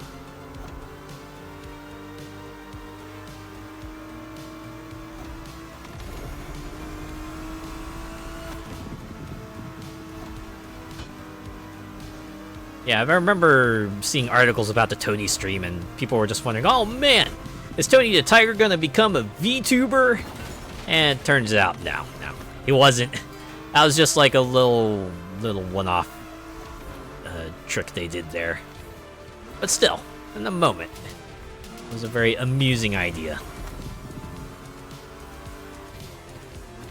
And to be honest, it's not like we haven't seen other brand VTubers, right? Like, Crunchyroll has a VTuber, Opera has a VTuber, I think even Japanime Games has a VTuber. Oh, and Play Asia also has a VTuber. Kind of funny when you think about it. Kellogg's knew what they were doing when they created him, appealing to us floofs.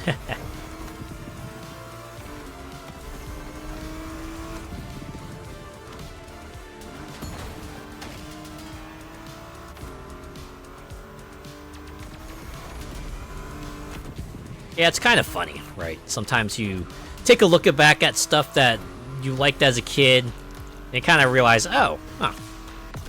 Right, you look at, like, where you are now, what you like now, and going, okay. So maybe either this is, like, where I realized it, or maybe this kind of set me down on that path, or something like that. The signs were there early on, yeah.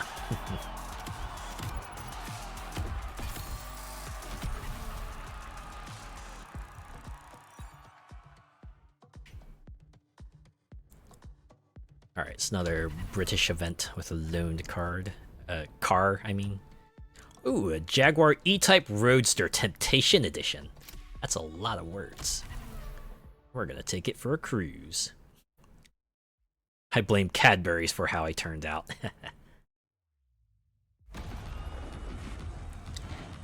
That was the moment for you, huh? The moment where everything kind of fell into place.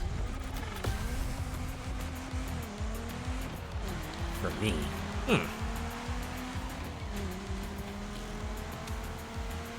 Really hard to say, but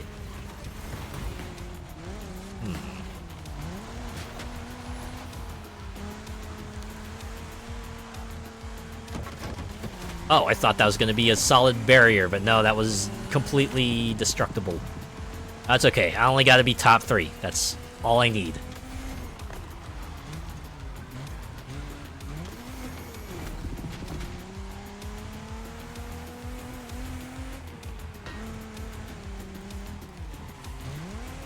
Yeah, I had such a huge crush on the Anthro Bunny lady they had on those adverts.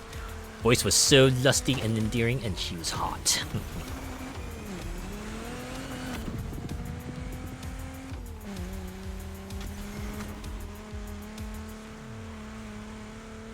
I am trying to think, though. What would I say would be like the turning point where I realized, oh, hey, I kind of like wearing more feminine clothes. If I had to pinpoint a spot, maybe Hayate the Combat Butler? Because the main character there kind of finds himself in situations where he's like cross-dressing for some reason or another. Like, there was an early episode where he had to do that. Because, you know, the kid he was looking after wanted him to do that, and then the other maid with her kind of got into the shenanigans as well, and then he then found himself somewhat frequently in situations where he would have to cross-dress for some reason or another. I think there was like a little arc, too, where he found himself in a cross-dressing curse. It was like some doll's head broke, and then suddenly he's just like stuck wearing a maid outfit. I think that was the point. I was like, oh man, they're a guy and yet they wear girls' clothes? Wait, I can do that too? That set me down on a path. It set me down on a path. I was like, oh man, now I want to try doing that in real life. And look at where I am now. I am portraying myself as an anime character who wears more feminine clothes. The pipeline is there. You can kind of see the path from A to B to C. Oh yeah, I guess somewhere along that path I did crossplay, right? I was like, oh man, I like the outfit of this character here. Oh man, what do you mean I can actually wear that outfit in real life? And then I did. I enjoyed it. I think that's how it went for me, right? It was like me seeing cross-dressing characters in media and then getting cross-play outfits, and then this led to me just getting regular feminine clothes and just wearing that in public. And then that leads to me becoming a femboy VTuber. Where'll that go from there? I can imagine Bugs Bunny being a point for a lot of folk because he cross-dressed a lot. Oh yeah, absolutely. Not only a furry awakening, but also a cross-dressing awakening. Maybe both. You went in that rabbit hole and found yourself. I absolutely did, yeah. It is nice though, right? When you realize, oh hey, this is what I like to do, and then I get to do it in public. And, you know, people are like totally cool with it, right? Either they go on with their day, maybe don't pay more than a passing glance, or they go, hey, your outfit, I like it. Right, sort of validation is nice too. Hi there! Hi Venom! It's good to see you. How are you doing tonight? I am just working my way through the main stage legacy here. We've been knocking these out at a pretty good clip. Since we're going from, like, event to event, there's no cutscenes or driving from point to point like we would with the regular playlists. We got through a lot of events tonight. Puts that smile on your face for the rest of your day. I know, right? You just need, like, one good moment. Or at least for me, right? I just need, like, one good moment, one good person doing a thing. I'm like, yes! That's why I try to, you know, be positive, right? Say, have a nice day, or, hey, the thing you have is, like, pretty cool, because, hey, that might be... At the very least, I'm not going to make their day worse. At least I can say that, right? At least help them along. Great, and you? I'm doing pretty well. It's been a pretty tiring first half of the week, but the second half of the week should be considerably more calm, so I'm looking forward to just, like, relaxing for the rest of the weekend, probably the weekend as well. I did a whole lot of walking yesterday, and a lot more walking than I would, like, in a very long period of time, so I'm good. I'm good if I just, you know, stay in my room and kind of max and relax for the rest of the week. I'm totally fine with that. The final battle. Pit European cars against American and Japanese cars. Show the world that your driving skills are intercontinental. It's time to give all you got for this one last stand. Oh yeah. The first two main stage playlists were American and Japanese, huh? And then they just tacked on the final battle in the European playlist. It's like, alright, choose your fighter.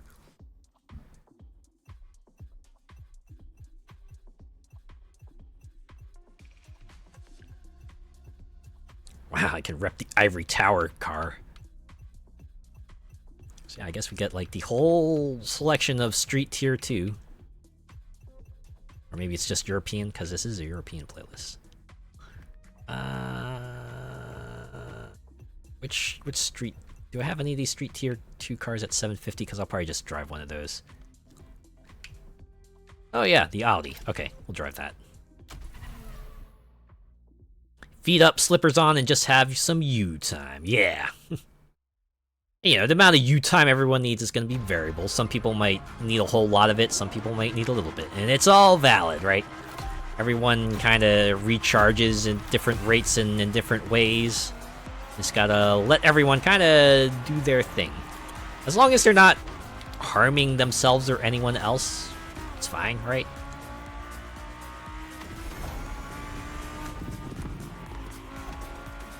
I do appreciate that's like a thing more people are starting to realize. It's like, you know what? everyone needs some space. Everyone kind of approaches things a different way, and most of the time it's fine, right? Might not be the way you're used to, but if they're not like, you know, being overly detrimental, then it's okay.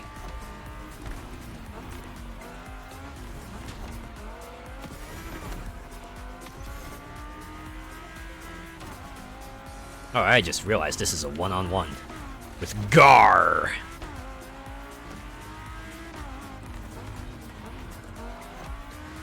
Forget what that stood for. I just remember that being like an acronym for something, not just a name. I need at the very least a week to get recharged. I feel like I'm around at that point. I definitely, if I'm out socializing for an extended period of time, I need to just kind of go back to my hidey hole and rest up there for several days before I can go back out again. Which is definitely going to be interesting once I get my live 2D, because I feel like I want to maybe reach out and collab then. And I'll be like, ooh boy, I'll put my social battery to the test then. And I gotta play with and interact with other VTubers. Or even just streamers, right? If I find some regular cam streamers who are up to this, then that would be fine too, but that's all like far in the future thinking. I'll just vibe for now. Enough dealing with folk, time to head to the sanctuary of my home office, yeah. I am so glad working from home is like such an infinitely more viable thing now. I don't like the circumstances that led us to it, but I like that it's a thing now. Yeah, I remember in the before times, my job, I would have to go into like an office every day, and I kind of got used to that. But then, you know, the world situation changed, and then they had us working from home, and then they just changed us to go, yeah, y'all can just like keep working from home now. And I'm like, yeah, you know what? This is like 700,000 times better. Imagine not having to waste a good chunk of time having to go to and from your workplace every day. That's just like extra time for you. And you know, you don't have to lug yourself back and forth.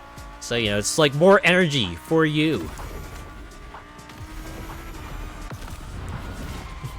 Granted, I had another job where most of my commute was like in public transportation, so I would go into that. So that would still be like some time to myself, because that was like back in the day when the systems like 3DS and PS Vita were in vogue. So I just like played a bunch of games along the way there. Of course, I had to like keep an eye and an ear out on the intercom to make sure I didn't pass my destination. But still, I made a lot of progress on some portable games back in the day. My mom calls my bedroom the cave because I don't get out much other than go to work and the local car meet. My mom used to be like that too. Ah. Alright, here we go. Final battle, parte dos, and unfortunately we get a fixed car for this one. Oh, the Koenigsegg! The CCGT. Cute girls things.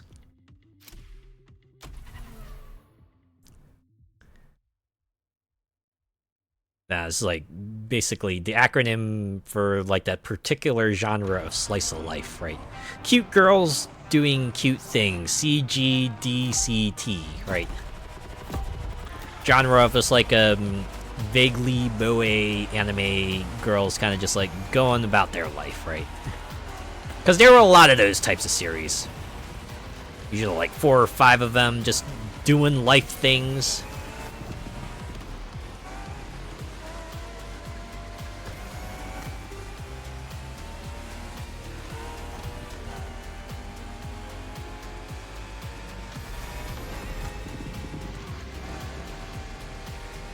I still really like that particular type of genre.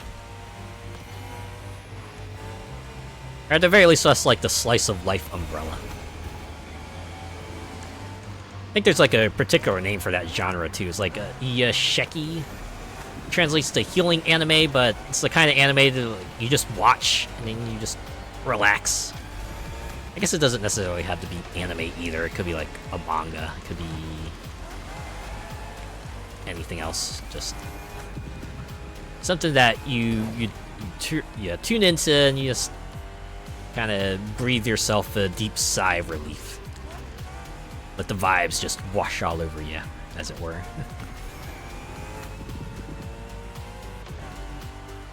Of course, it's not a thing for everyone. Most of the folks I know would much rather be watching a more action-packed series, but...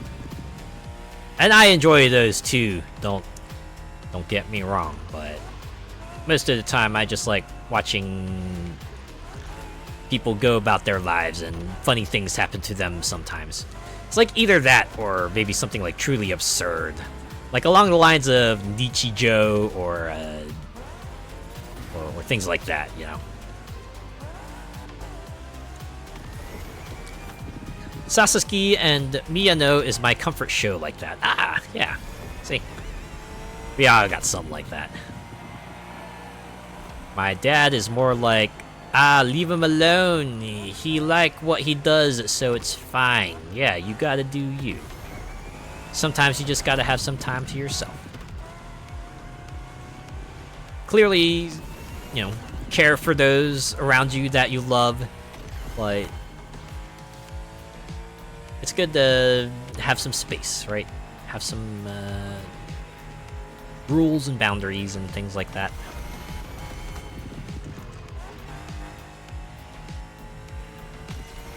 That's honestly a thing I've read about a lot now that I'm grown up, right? It's like, you know, parents and their now adult children kind of have trouble just like readjusting their whole social dynamic because, you know, as a kid, maybe the parent might have like more authority over them for good reason sometimes, but, you know, as an adult, their kids are obviously capable of making their own decisions and understanding the consequences, but sometimes the parent doesn't quite realize that. They still try to, you know, interact with their kid as if they're a kid, and that just sometimes just drives a wedge between them.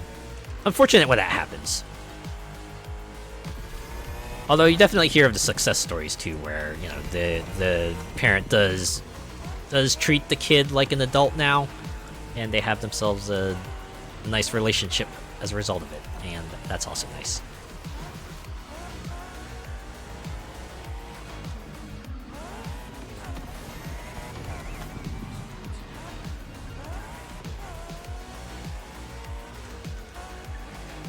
It was like I was talking in a foreign language, trying to explain to my mom what a furry is and what the fandom is.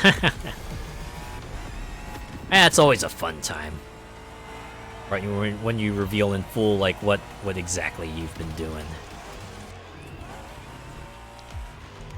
The best you can hope for is that they're totally behind you, or if they don't quite understand, they support you nonetheless, because, hey, that's what parents are supposed to do, right?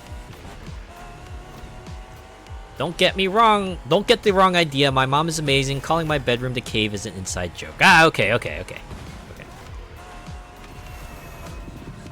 I feel like that's a healthy relationship too, when you're able to kind of joke with each other and you're totally fine with that. Little good-natured teasing. As long as it's good-natured, it's all good.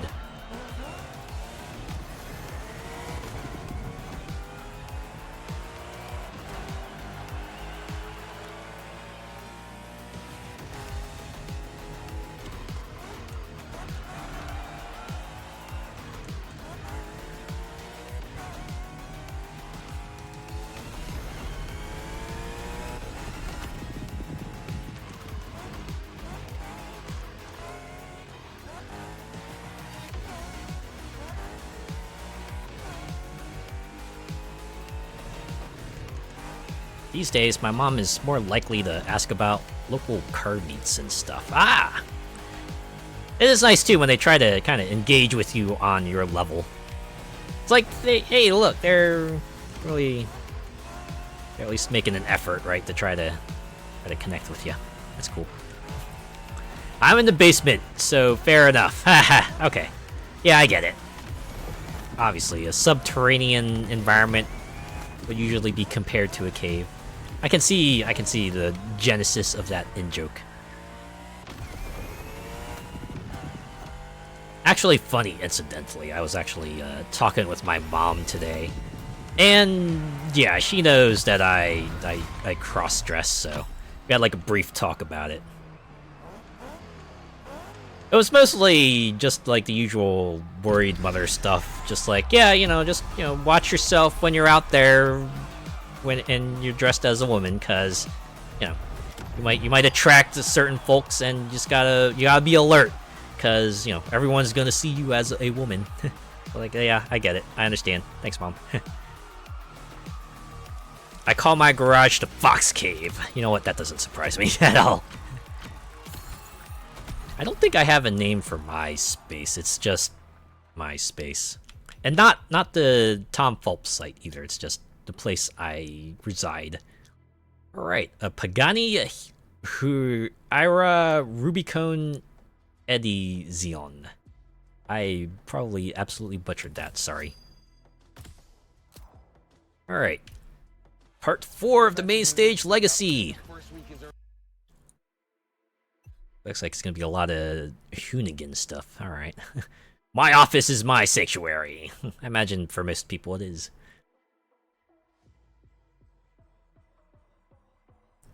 Huayra. Okay. Gotcha. Just be careful, okay, for me. Such a mom sentence. Yeah. Whatever they can do. Alright, airport playground. Drive customized streetcars through the playground Hoonigan uses for their videos. Let your customization skills do the talking and let your car shine. Oh, I forgot the... Oh, okay. Alright, well, I got a tricked out street tier 2, so we're gonna use that.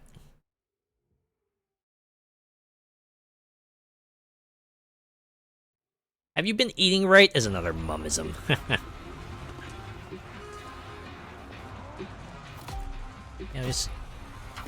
Sometimes their anxiety just gets the better of them, and they just need to know every detail.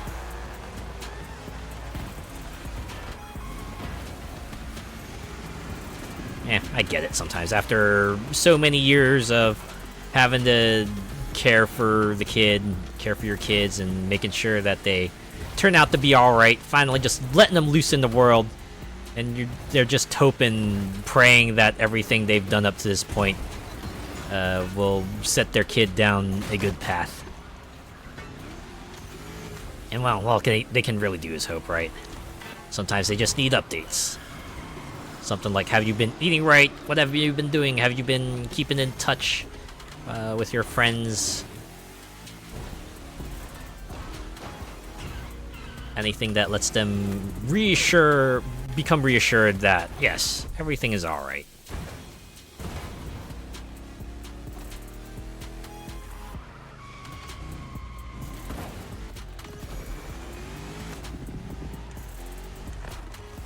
I was so mortified when she goes, so, are you the top or bottom? And then when they pull that kind of stuff on you too, it's like, oh, okay. So you know more about this than I thought you did.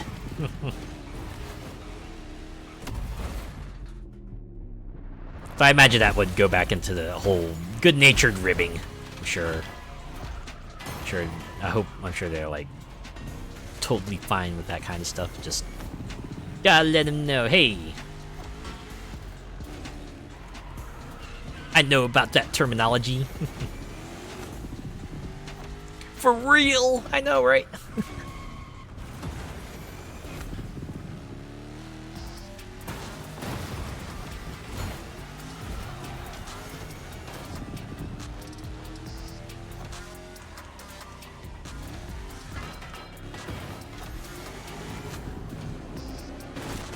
Alright, we're about to have another ad break really soon, so have yourself a stretch and a break if you want. I'll see you shortly.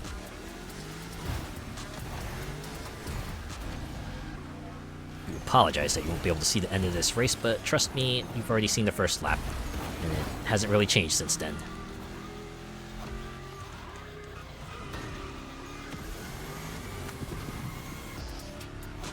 So I cannot believe I have one car still marching up on my butt, on my trunk. Should back off. This race is mine, loser. Certainly won't be if I do that. I want a do-over. There we go, ad mode.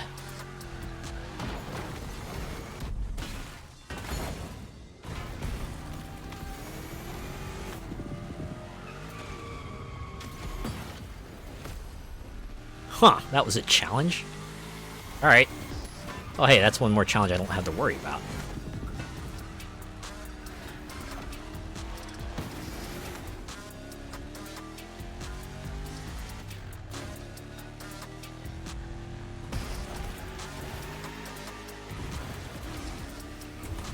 Whee! Big air! So we're any different, we get like that freeze frames like, oh boy, those Dukes of Hazzard, they sure get themselves into some trouble.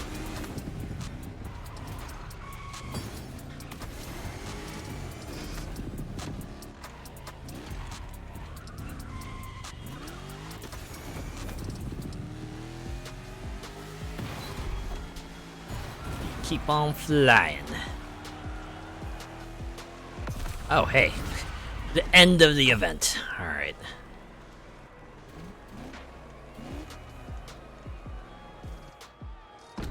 Just gonna take another swig of water while we're waiting.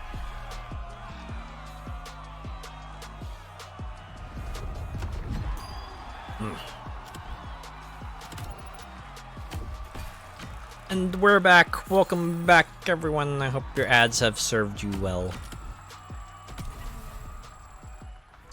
Yeah, I was like, huh?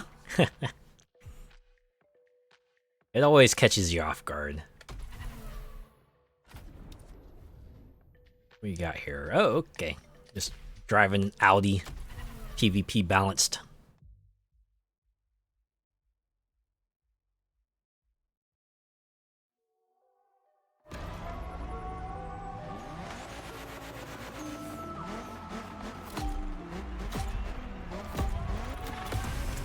Oh, a showdown, huh? Alright. Brian. I'm going to smoke you. I'm gonna win your pink slip. Oh, wait, sorry, wrong game.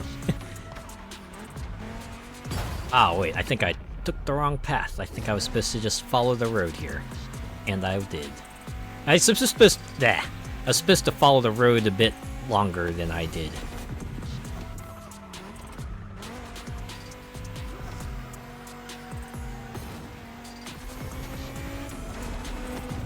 Into the tunnels. And out of the tunnels.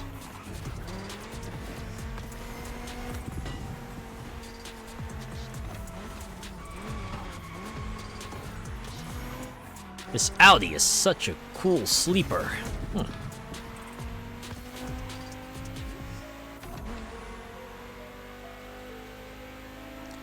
That i5 engine always sounds so good. I admit, I do like the engine sound. It's very, very pleasant sound. It's not overbearing, but it's still there. Let you know that, you know, it's doing its engine thing.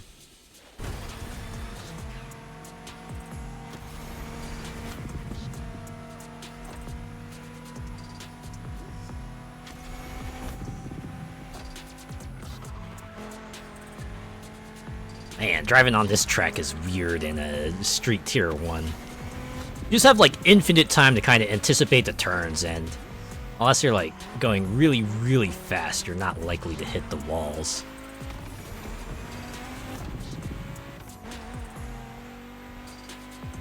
We gotta do 2 laps of this. It's gonna be a fairly long race.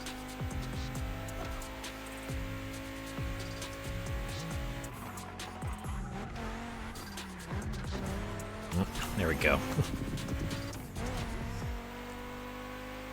It's engine thing.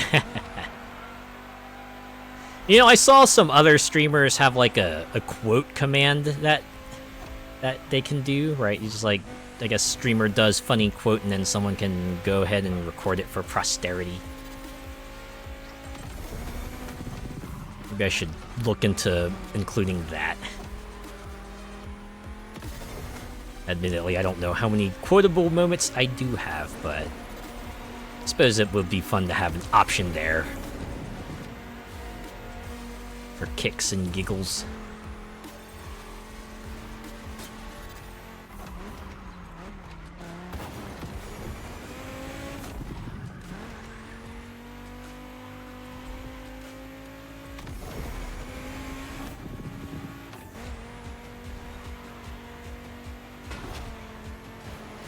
Honestly, I should probably look up like OBS tutorials, see if I can try to you know, integrate that into like some channel point redeems or something. Cause I've seen some people like do some really cool stuff, and they're like, "Oh yeah, so I was like just playing around in OBS and I made this cool new redeem. Check it out." And it's like the sickest animated thing ever. I'm like, "Ooh, I want to learn how to do something like that." I should try some stuff out there.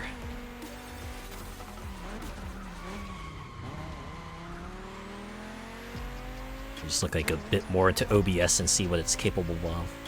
And I can try to work things from there.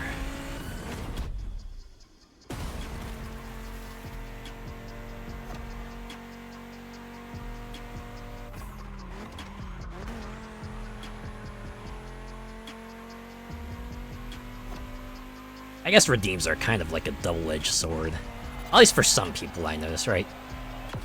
Because, you know, some people enjoy it, right? They have fun having those shenanigans with the streamer. And they're there, and then you have like the other folks who are there for the gameplay, and you know, who get like maybe annoyed that their gameplay getting beamed into their eyeballs gets interrupted by someone doing funny thing.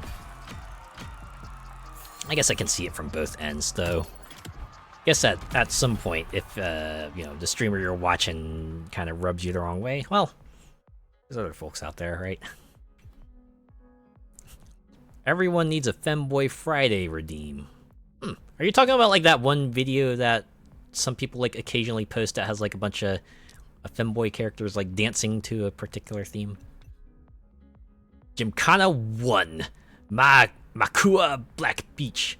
Gymkhana Week. Perform stunts across various environments using vehicles with different handling. All that to break the highest score. On your marks, get set, go! Surprised they didn't use on your skid marks, although they already used skid marks once, so maybe they didn't want to do it again. See, that's a moment that you could probably take out of context. It's all rally vehicles. Alright, since you're the most upgraded, I have to assume, yeah, okay, you're the one I've been dumping parts on, okay. Guess we'll just follow along here. Hopefully this won't hinder me too much, not having maximally upgraded car.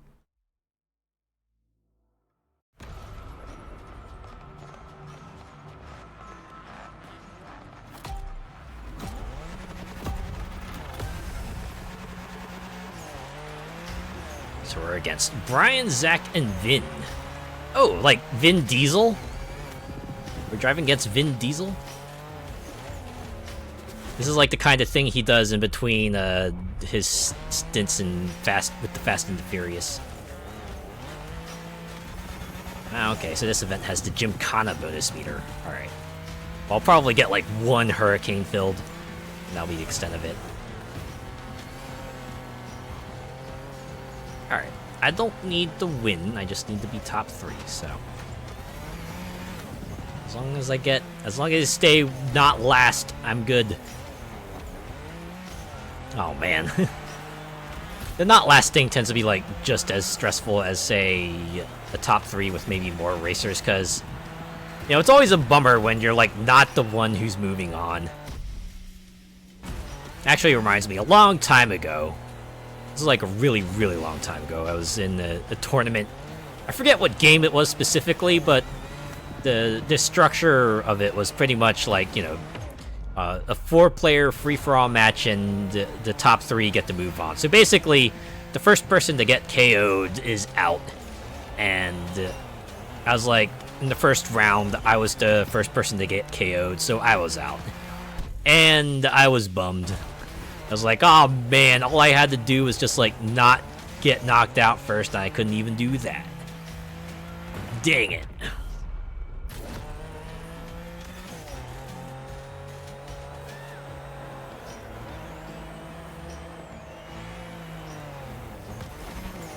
Has anyone else been in that situation?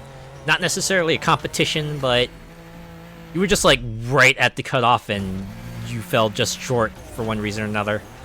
That always feels bad. I was like, oh man, if only I'd just like done something slightly different, I would have been in. I could have made it. Unfortunately, I am part of the out crowd instead. I guess the other thing that could, like, maybe see something like that is, like, when you're in a line for a thing, to, like, maybe see a person or to get a product or to enter a particular ride, and then the people kind of stop at you. You're the one who has to wait for the next turn or just gets turned away. You're like, oh, man. I was so close. So freaking close.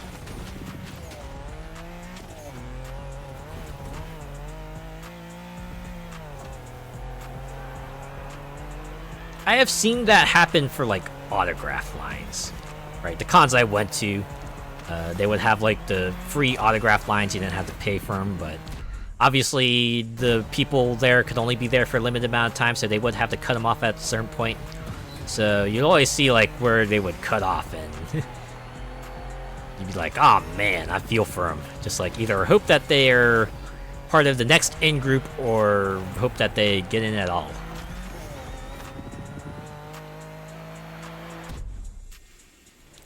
Yep, my car club did a Wreckfest night, and it was last man standing. I was so close, then lost a wheel and went into the wall, wrecked. Ouch! Also a bummer, when you're that close to, like, tasting victory, and you just, yeah, that one moment where it all goes south, and like, ah, jeez. Had it not been for that one moment, could have had it all, man. Ah, wait, checkpoint missed. Okay, I gotta do that again.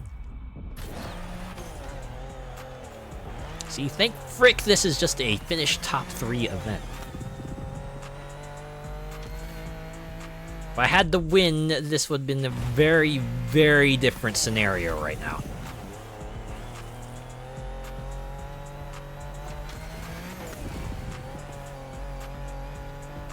Two corners to go. Ah, man.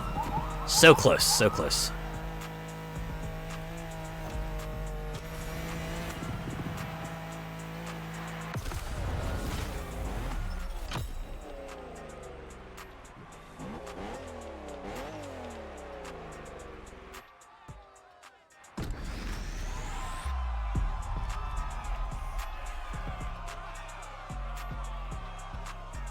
I do like how, like, since this is top 3, everyone gets to do their victory pose. It's like, hey, you made it! That's worth celebrating.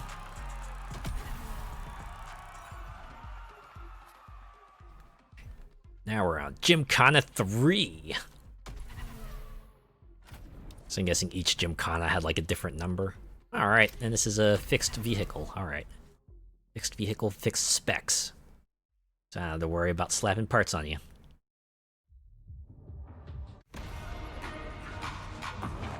I do like how each Legacy playlist has a mix of that. So you can, even if you got, like, the game, like, straight out the box, metaphorical box, you'd still be able to do some of this stuff. Honestly, I just like the idea of main stage Legacy playlists in general. Just like a little bit of a mark, just to maybe give people a taste of, hey, this is kind of like the stuff we were up to in the first few months. And you'll get to experience a taste of it. Maybe not the whole thing, but you'll get a bit of it. Personally, I do wish they would have just like kept the entire playlist, but maybe that was infeasible for some reason or another.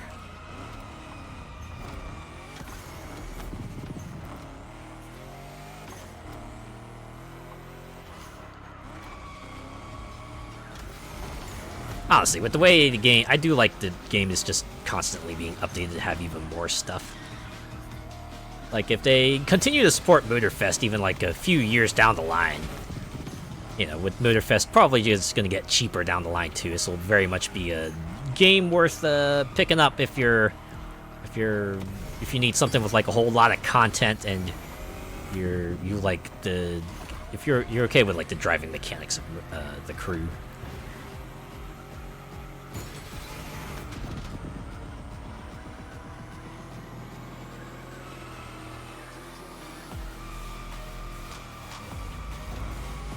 Yeah, I remember, like, forget which sale it was, but I saw, like, oh, hey, the Crew 2, it's like $5. Man, maybe I should just buy it, because I remember playing the Crew 1, like, a long time ago, and that was enjoyable, and hey, for $5, and, you know, probably several years worth of support, probably worth picking up, and turns out it totally was. Even if I took like a few months off of it, I got back into it thanks to Motorfest, and I've been kind of playing the two of them in parallel. Mostly because of the whole import feature. It's honestly like a pretty smart idea.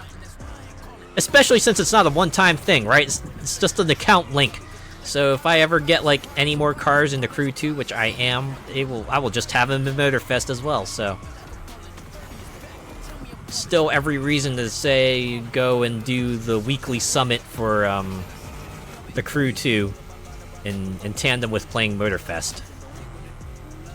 Because, you know, there's other cars to get too, right? It had me going through the stories. I went through all the stories that got you, like, vehicles and stuff. I went through that so I could get them in Motorfest. And then they have also the icon level cars, which I'm working through. And then there's, like, the 3 vehicles you can get for, doing like the hobby stars stuff. So there's a lot of the Crew 2 I can still play through, and I will probably play through it for a while. And this is on top of doing the weekly summits, like I said before, because, you know, I have a good money farming method now, so I can usually just play for a bit and get enough money to buy the bundle to get me all the cars that I would need for that weekly summit, and then I can do that. And then the summit rewards usually include like money experience, which is nice, but they usually also have a cosmetic, right? It could be like a vehicle topper, it could be like smoke, an underglow, or anything like that. And those also transfer into Motorfest, so I've definitely got like a couple extra, you know, car decorations for that too, so. It's a good idea, absolutely, 100%. It's a very, very good idea. Certainly has me engaging with the Crew 2, and probably the way they wanted me to. They wanted people to. Man, why is this second Gymkhana Hurricane playing so hard to get? Maybe I'm just like not drifting as much as I should be.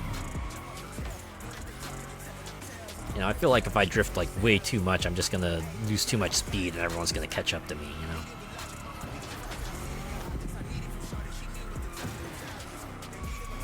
Sadly, I have to head off now and get some rest. Have a good night. Alright, yeah, you have yourself a good rest and a good night, Molecular Shadow Fox. Thanks for hanging out.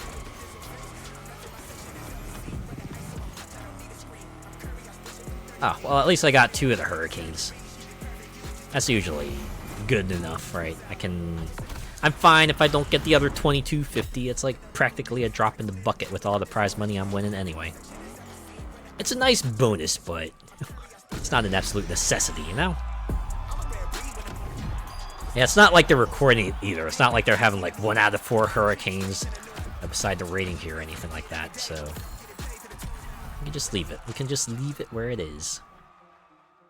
Alright. Hoonigan this or this versus that. This is the very first episode of Hoonigan This versus That series. Street cars facing both racing and hypercars head on. Exploit your advantage during cars paths if you want to get a chance to beat your opponents. Let the best driver win. Oh, I can see this is going to be very, very fun. Hopefully, I mean that genuinely and not like sarcastically.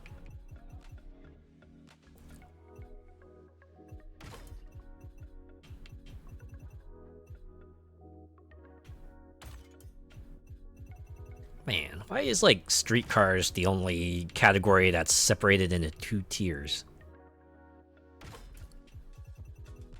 I wonder if this is like an end result of Ivory Tower just kind of like flattening the number of categories they had. Because they had like 16 disciplines in the crew too. So they probably just like went, okay, so how do we group all these cars together? They probably couldn't think of like a good enough distinction between street cars, so they just did 2 tiers of street cars.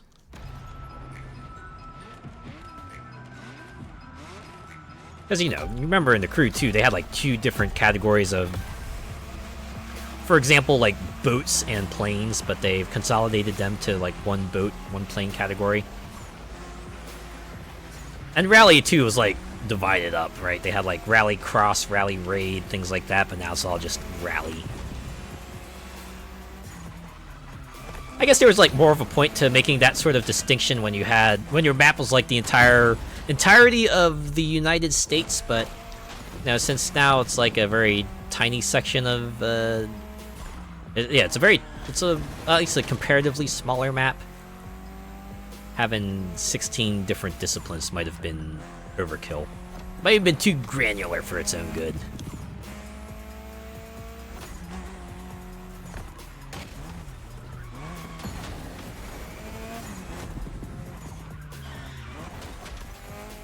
That being said, I wish we still had things like hovercrafts and the helicopters, because even if they were like mostly gimmicks, they were kind of fun, at least. I don't know. I wouldn't mind them coming back, even if it's just purely for kicks and not for anything serious. Like if they don't do anything like a helicopter event or a hovercraft event, that's fine. Although if I remember correctly, the Crew 2 only ever had like 1 helicopter and it was never categorized. It was only something you could just like fly around in because they let you.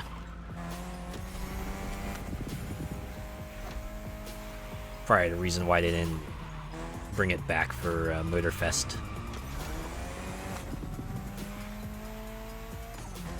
That was like one of the other things I did read in that one post they had. In addition to adding a new playlist in July, they'll be expanding the amount of cars that you can import into Motorfest. So, you know, once that date rolls around, they start up Motorfest, I'm basically like, I'm gonna see something like, oh yeah, you're like 10 new cars are waiting for you in Motorfest. That's gonna be fun.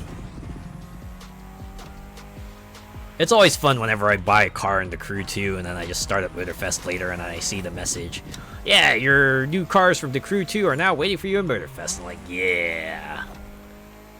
Import feature working as intended. Oh yeah. So I have to wonder if that counts like just not only cars, but also cosmetic parts.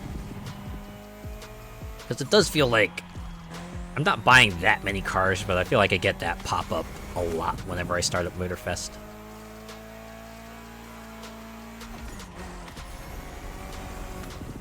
Might be just me, though. That was a pretty long lap, so this is going to be a pretty long race. That being said, we're already pretty good ways through the main stage legacy, right? This is like number 4. We still have number 5 to do, and if I remember correctly, that's like a 10 event playlist. But you know, I imagine they're not all going to be exceedingly long. And again, none of them will ever be as long as the Liberty Walk. Good lord, that one. I think my main issue with it is like, if they were gonna do a marathon race, like why the heck would you do it in a sponsored playlist. That's like the kind of thing you would save for a climax, right? The extra long race around the entire island, it should be the last thing you do.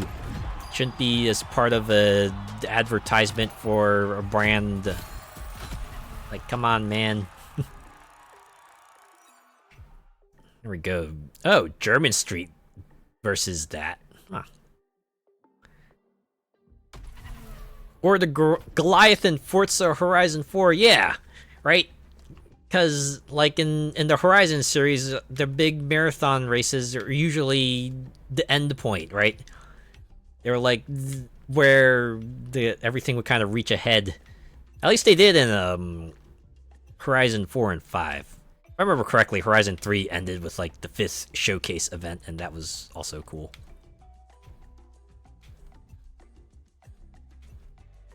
If I remember correctly, Horizon 2 just had you like do 4 events at each festival site, and then they went, "The winner is you."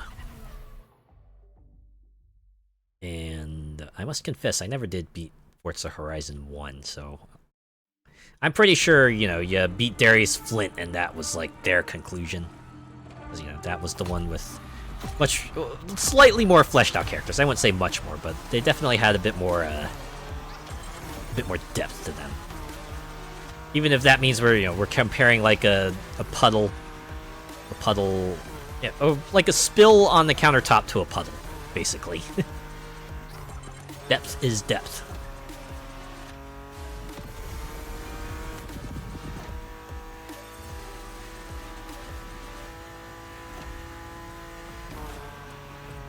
Yeah, if I remember correctly, it was like either maybe one, I forget where they introduced the big long marathon race, but then it was like 4. I think at least in Forza Horizon 4 was where they had like a big long marathon race for each category they had, and then they continued that with Horizon 5. They had your end game event of sorts for the four classes of racing they had in that game, in those games.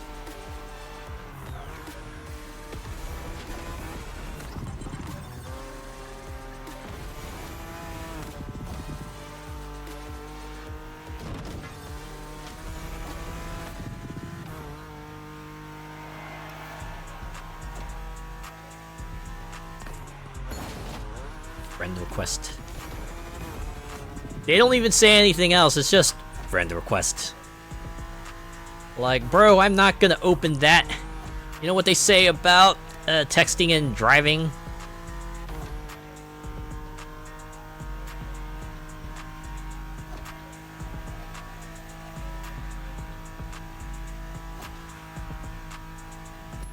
You know, there was like one time I was playing The Crew 2, and this was like maybe one of the more fortunate cases, but I had someone who was just incessantly following me. They kept like trying to drive around me from place to place, and they were just spamming me with emotes and kept trying to invite me to their crew, but I just I kept ignoring them, but they were extremely persistent. To the point where I looked up, okay, so how do I like lose these folks? And then the advice there was just pretty much, yeah, enter an event, and then you will get re-instanced, right? The person who was hounding you before, you'll lose them. Hopefully they won't pursue you across instances. Like, okay. I suppose if that's what I have to do. Friend request, tell me who it is at least. I wonder if, that was deliberate. Right? Maybe for like the sake of someone who's streaming, they just like keep that on the down low for various reasons. So you don't like inadvertently show whoever else is on there and you don't give them any attention.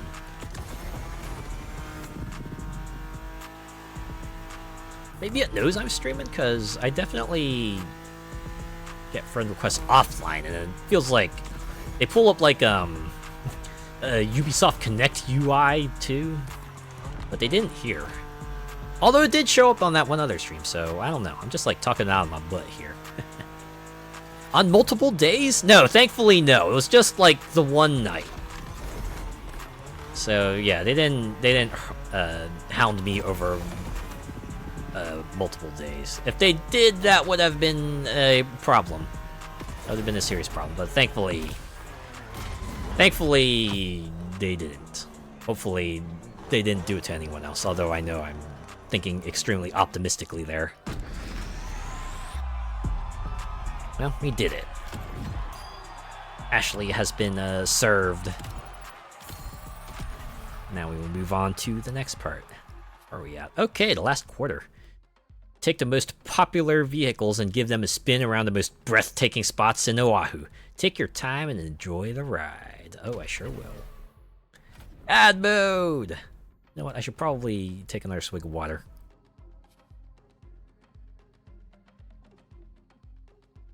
Sheesh, I think I've hydrated myself more times tonight than I have, like, maybe in the previous 3 months.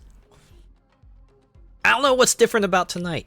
Like, most of the time, I might take, like, 1 or 2 drinks from the cup, but tonight, I'm just like, my throat is just mega ultra parched.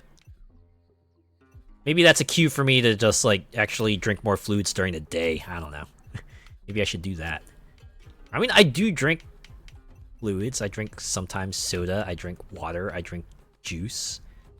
I'm not just deliberately depriving myself of refreshing beverages.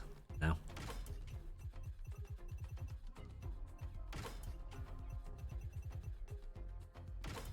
Just equipping random stuff. Don't even care. It's like, you know, don't give it a second glance. Just equip something, move on.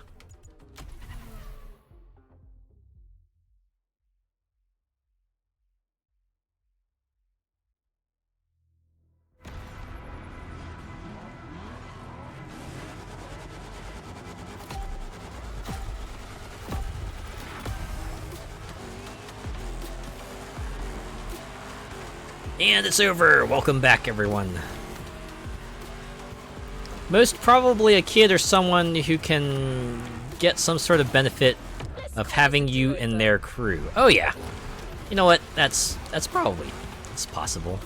They just latched onto a player like, oh man, you have a high icon level. You must be a really good driver. I'm going to piggyback off of you now.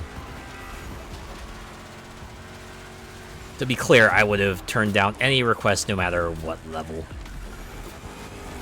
Most of the time, if I want to, like, you know, be in-game friends with someone, I have to, you know them on the personal level. So that includes, like, friends, family members, other folk I've at least known for a while and I'm personally familiar with. Yeah, the D's are just me, like, randomly friending people on the internet via video game channels. It's probably got a relic of a bygone era. For me. Anyone else who does that is cool, but that's not how I roll. But yeah, there are also, like, a number of achievements and tasks in the Crew 2 and Motorfest that require you to be in a crew, i.e., you know, teamed up with folk.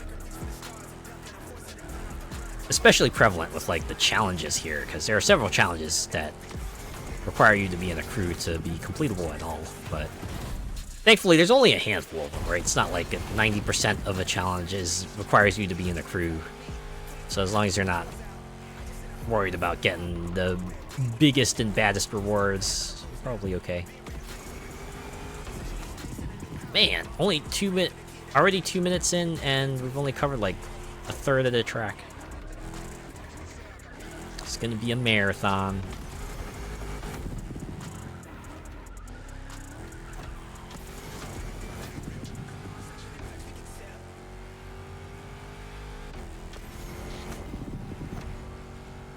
We are schmoovin'.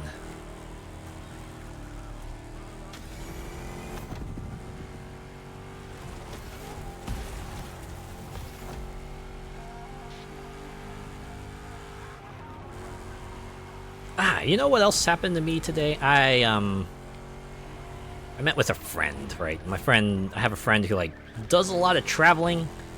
Right? They'll travel outside the country and like go visit other places. And yeah, they stopped by my place for a bit and they dropped off some snacks with me. It was interesting because it's like dried fruit, but there was also dried vegetables in there. I think they were carrots and lettuce. It was interesting though. And the fruits were like dried banana and dried jackfruit, which, is like more of what you would expect, and they were good. But I didn't expect to like the dried carrots and lettuce as much as I did. Like, I would much prefer to enjoy them like fresh, but you know what? It was a good enough snack.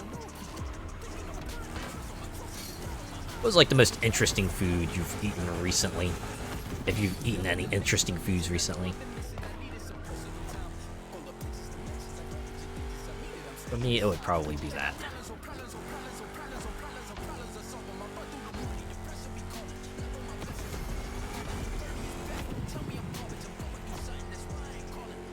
Although my friend did give me like a pack of this other kind of it's like a particular kind of Vietnamese confection where it's caramelized sugar mixed in with like sesame seeds and peanuts. I forget what like the specific name of it is, but it's pretty good.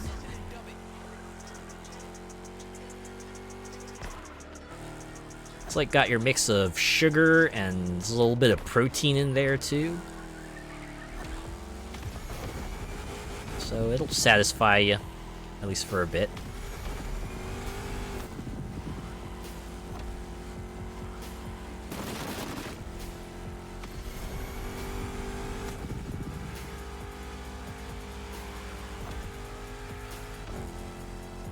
I did make some friends by Twitch, talking on Discord. One of them even asked if he could buy something and send it to me because they couldn't send directly to their home in France. Oh! That's always fun. When they trust you enough to, act as a middle person in things.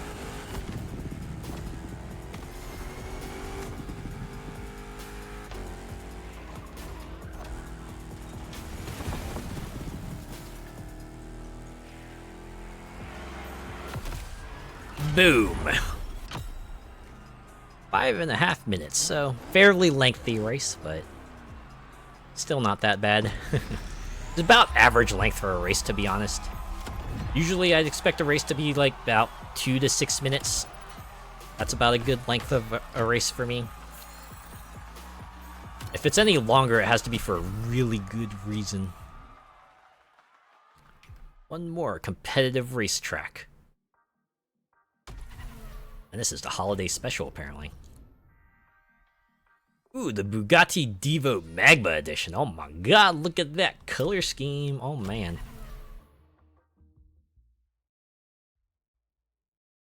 Reminds me a lot of, forget, but I'm pretty sure I've seen that white, orange, black color scheme elsewhere. Oh, and we're racing on the racetrack, too.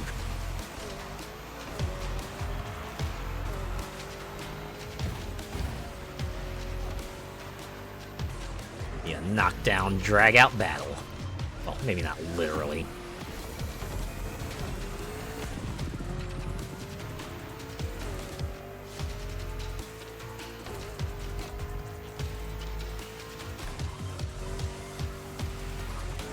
He then paid me back to shipping by paying for a Nier Automata on Steam for me. Aww! That's awfully kind. That's always the nice thing too, right? The whole scratch your back, scratch my back kind of thing, where there's like, yeah, thanks for kind of doing that big task for me, and here, we'll give you something for it. And Nier Automata is like pretty good game, so I'm sure you got your fill of it. I'm sure you got something that was like totally worth it. it's honestly even worth full price, so the fact that you got to enjoy it for no extra cost is great.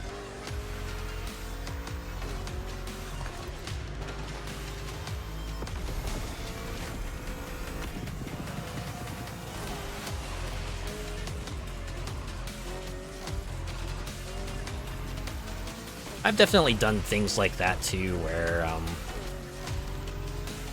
yeah, my older brother lives, like, in a different state than I do, so sometimes I will... There'll be, like, certain things in his area that I want, and then I usually try to just, like, drop him a line. It's like, hey, could you go pick this up for me? Or I'll go like, hey, I went and did, like, an in-store pickup for here. Or actually, I shouldn't say that. I would say, hey, would you be able to pick this item up in store if I were to do an in-store pickup there? Right, and then he'll usually do that, and I'll like, hey, thanks, man.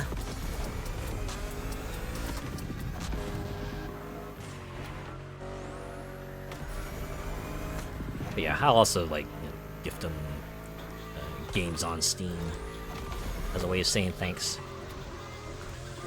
Although we do like see each other in person too, so I should probably like maybe work on a real life gift as well. But I'm not sure what that would be. Gifts for adults is always a tricky thing because it's like, well, most of the time they might not need like extra physical products, so maybe like a gift card or dinner or something, I guess. Just offer to pay dinner for a night. That might work, actually. The worst part is that like 3 to 5 months later, he told me that he could now get it in France. Yeah, the difference is he got to enjoy it for like 3 to 5 extra months. Also, you got Nier Automata. Alright. That is the Hoonigan playlist done. Now we get the Chevrolet 3100 Big Block Edition. All ours. And this brings us to the last one. The Performance Showcase. Oh.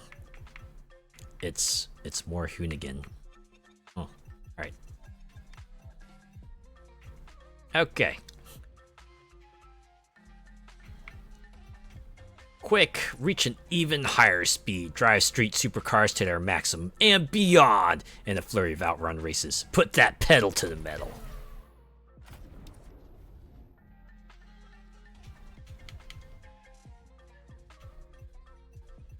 Alright, I guess we can... Oh, you know what? I just switched things up and drove the Donut Chevrolet instead. We'll do that. Mix it up a bit. We'll see some different cars. This is one we haven't seen since I drove it in the playlist after the Donut playlist. Hey, look, it's me! I see me in the distance. What am I doing there? Level 47, me. Gotta catch up to me. No, you don't understand. I have a message I need to deliver to you.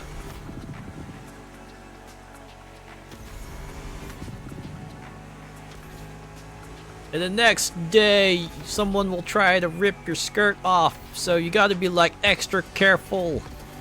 Watch your surroundings for closing doors and branches and errant hands.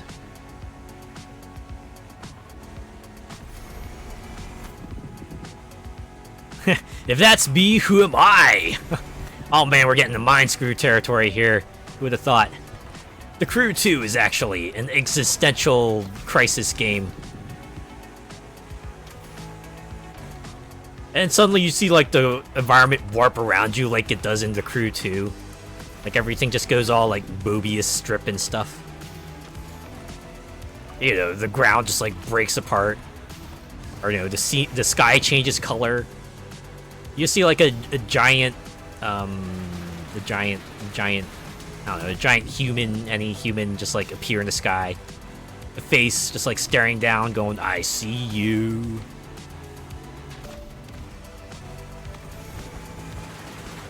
wild.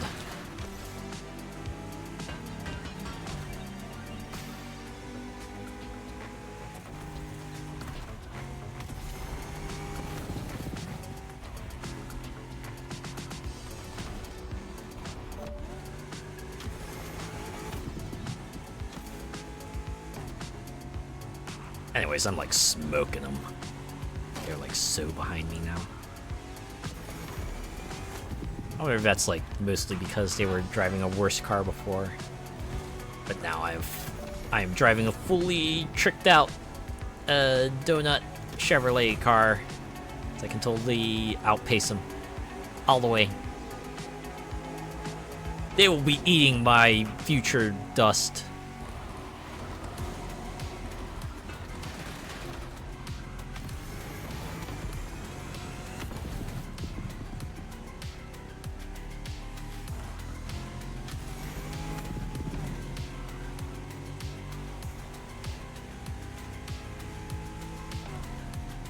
Alright, 10% of the race to go. Home stretch, baby.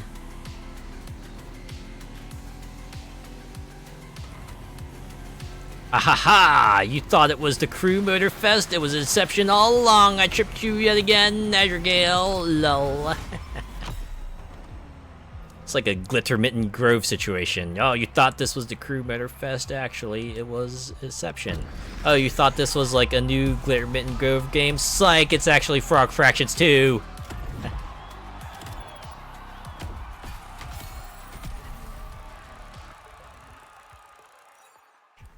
Parte dos.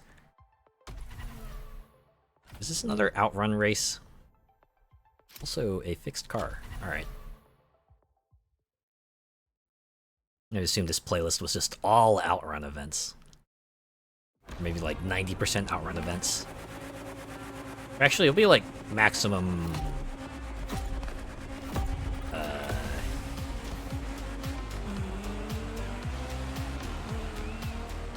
maximum like 87%, I think, if you don't count the feats. It's always like 3 feats and 6 car events. I haven't deviated from that. Same format as the crew too, just like this different presentation. Although this future me is like totally giving me a run for my money.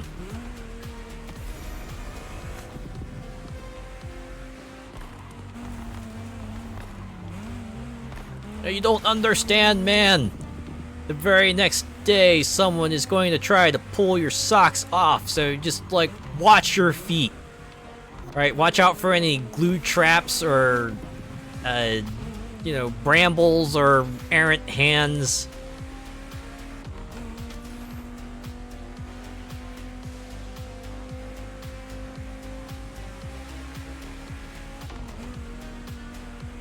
Well, I'm pretty sure the condition is just to finish the event, not beat your ghost, so... as long as I don't let time run out, I should be a-okay. Oop. Took my eyes off the road for a bit too long there. It's one of the things about streaming, right? Just like trying to glance over at the chat window to see, make sure you're all caught up there. I also have like a separate notepad open. Just fill it up with, like, random things that maybe I want to talk about. You know, in the off chance that I need some filler space, then I can go over and go, say, how about the weather, for example? Although my weather's been pretty typical. I don't have anything new to say about that. It's getting hotter, although, you know, if you're in the northern hemisphere, of course it's getting hotter. It's summertime. Oh, it is rather amusing, because I do follow, like, some people who live in the southern hemisphere on Twitter. So seeing them, like, talk about winter-related things is like, ah, yeah, you're kind of in the thick of it there, aren't you?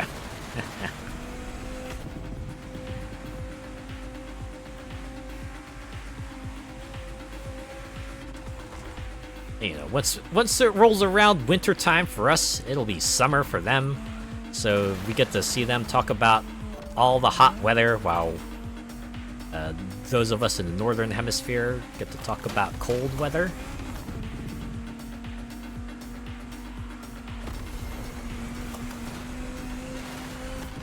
Oh yeah, it really is just a get to the finish line event. Okay.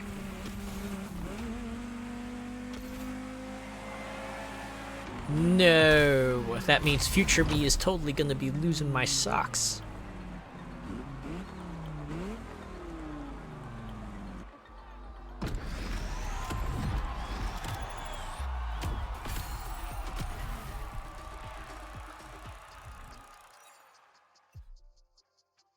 The competition is the centerpiece. Hit the asphalt in blazing fast supercars and test your technique against other skillful drivers.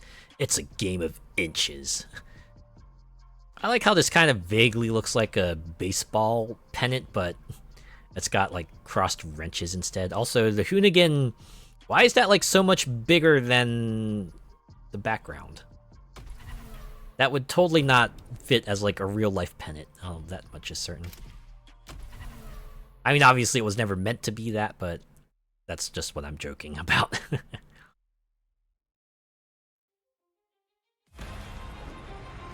Alright, here we go. This is just a race-ass race.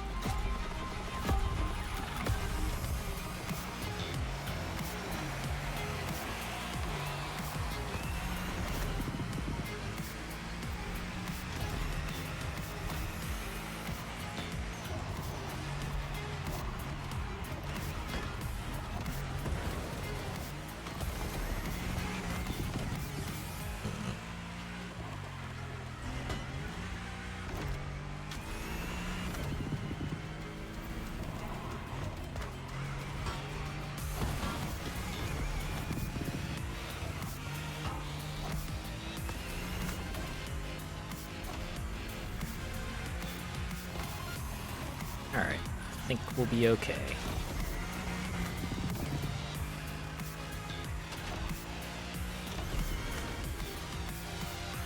Just gotta do 3 laps of this.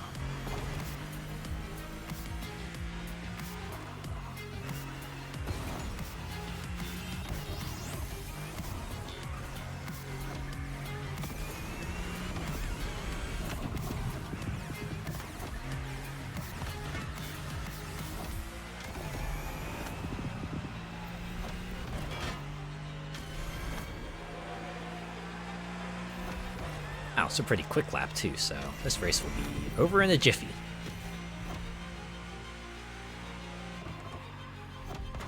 You know, I've always wondered why... What was the genesis of jiffy kind of being related to done quickly? Or is it like done easily? I'm not sure.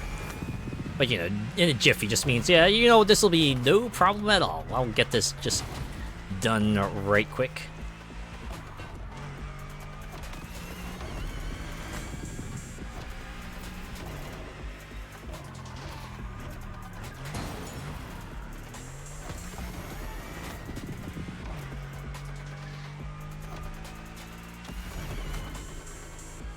I know there's like Jif brand peanut butter, but I feel like that's a completely unrelated thing.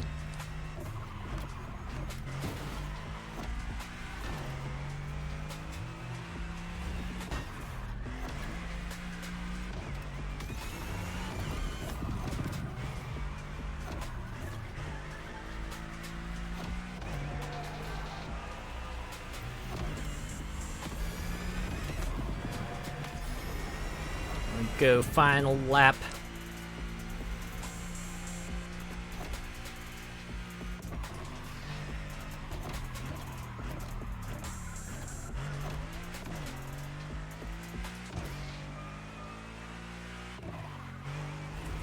The jiffy is the length of one cycle or tick of the computer system clock, thanks Google. Oh, is that it? Huh, okay. I would have assumed that the phrase would have had like a much more, I thought it would have been much older than that, but I guess that checks out. Alright. Today I learned... I think that's like one of the other things you have to learn about life. It's like, so yeah, sometimes what you think is true might actually not be, and you just kind of have to work with that, you know? You're not always going to be able to know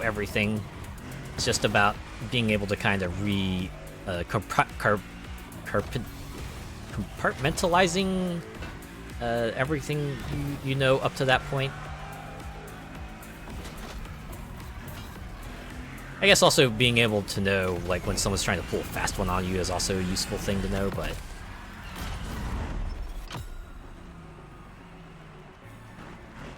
A 60th of a second in the US and Canada. Okay. I didn't realize a jiffy was like a specific... was even region specific.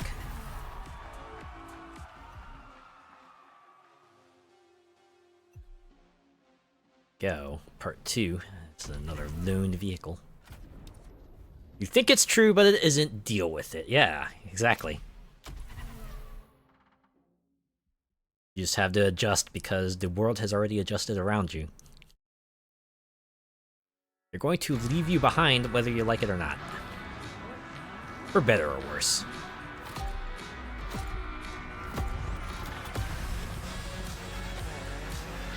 Another top 3 finish. I can do that.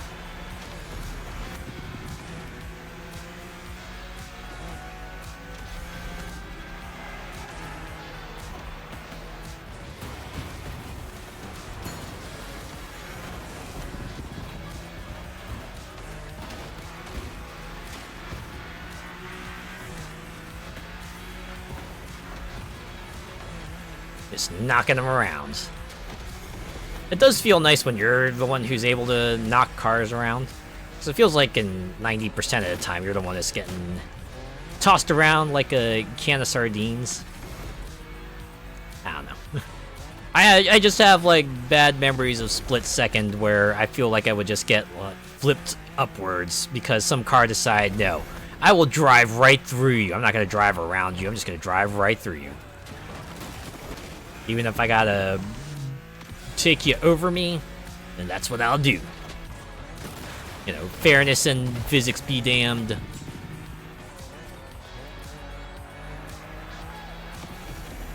Oh wait, is this a quick one too? God damn, okay. Another one that'll be done in a jiffy.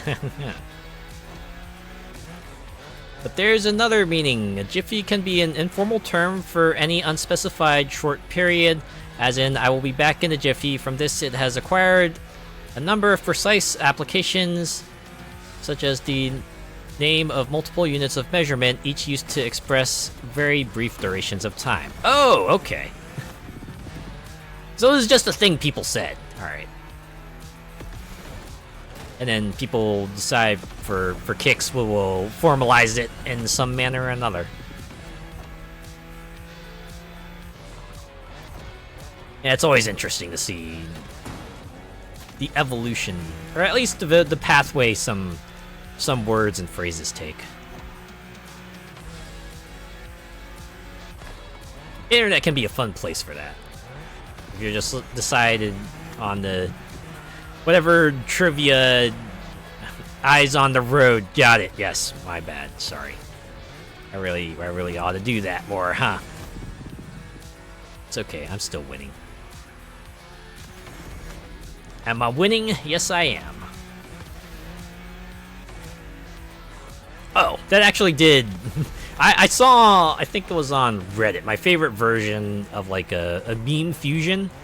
They combined together the, they don't know I'm a, right, with the guy standing in the corner at a party meme, and the other one with the guy walking in on his kid and going, "Are you winning, son?" They combined it together, so they got the father's like walking out of the door into the party, and he's going, "They don't know that my son is winning." I'm like, haha, you know what? That's a good one. That's a good combination. Bravo. And yeah, there's the bit where I should be keeping my eyes on the road. There, right there. That part. Are you winning, son? Yes, Dad. Yes, I am. Hopefully they will always be winning, no matter what. Look at that, 3.5 minutes. That's all I needed to spend. That's all the time I needed to spend on this event. I think that means we got 6 more. Oh man.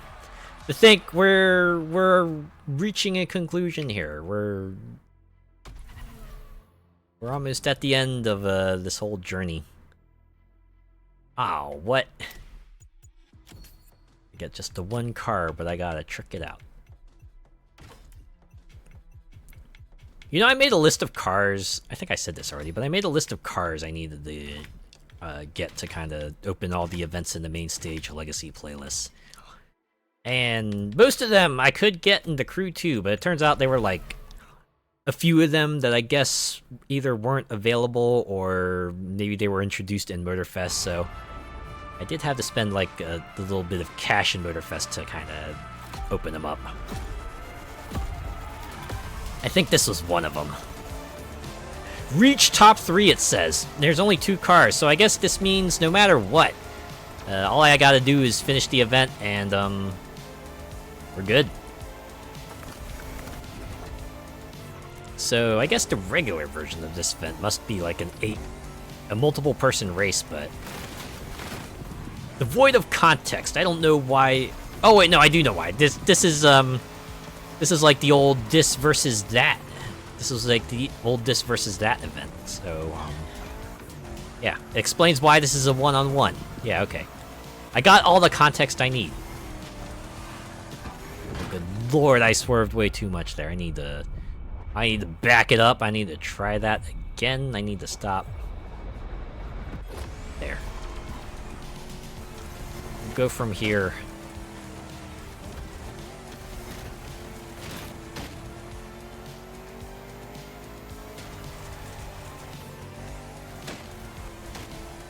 But yeah, there were certain events that required like one specific car, and then there were other ones that had like, I guess, a narrow category of cars that I didn't have, so I had to grab. I just like picked what I thought would be the either best looking or the cheapest one in the lot. Just went with that.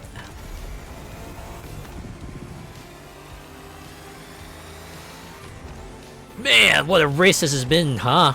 Dude, it's only been like a quarter of the race so far. Miles to go before I sleep. Miles to go before I sleep.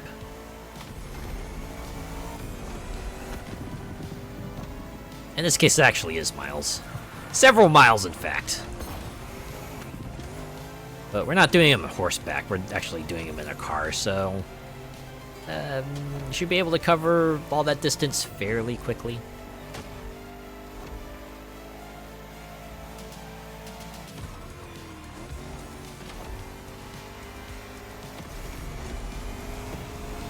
Hey. I'd say you could get ahead of me. Stay back there.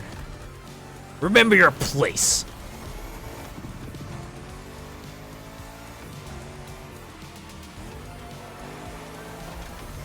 I swear, if someone said know your place to me in like real life, I would probably be really incensed by that. I imagine most people would. No one likes being told that they're inferior. Especially when it feels like the superiority is unearned.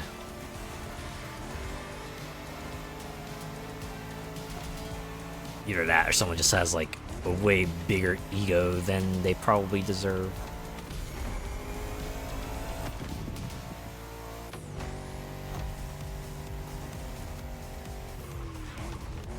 Wow, feels like we covered a lot more distance.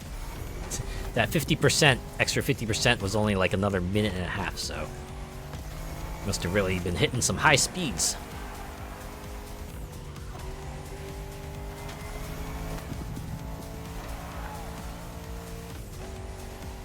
If it keeps going like this, the rest of the race should be wrapped up pretty quickly.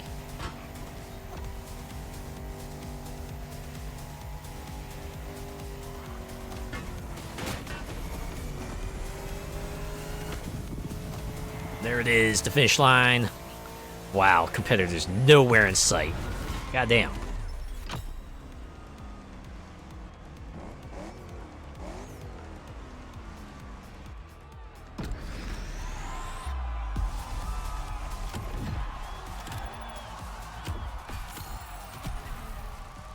Here we go. This is your 5-event warning. We have 5 events left.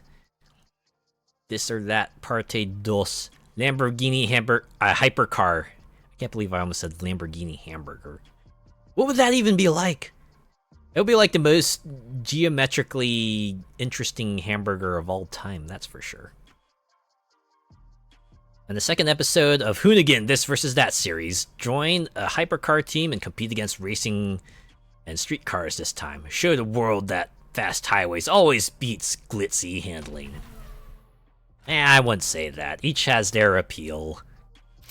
Oh, it's a fixed car. I can dig that.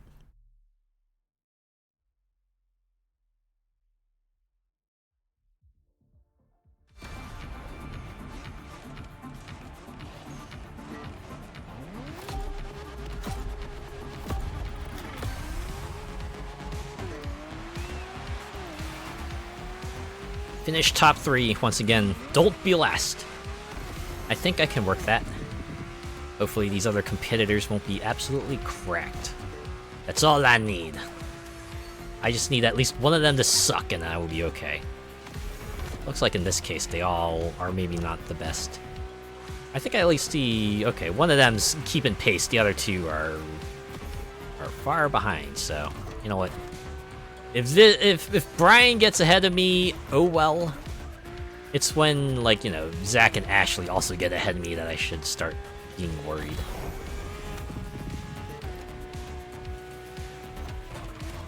Oh, went too fast there.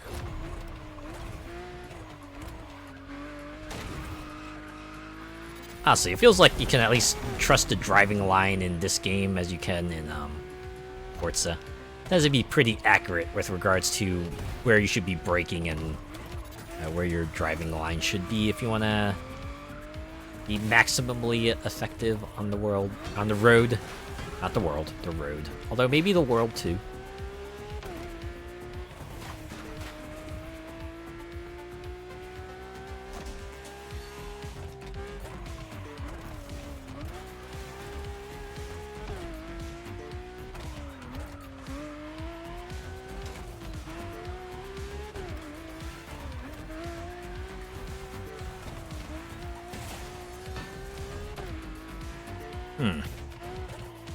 Part of me wonders, with the checkpoint where it is, could I have, like, cheated my way up that switchback a little bit?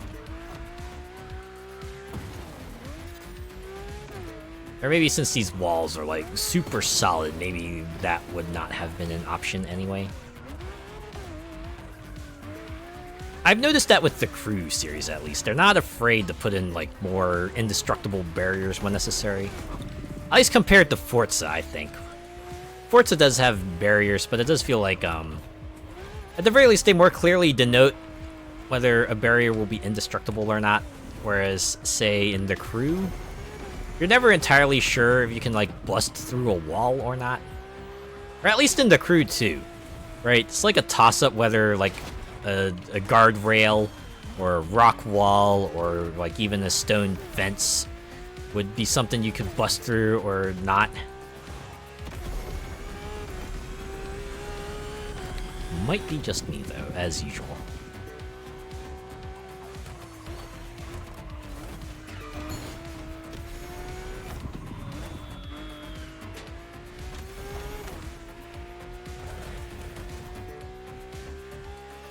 Halfway through, and it's been 3 minutes.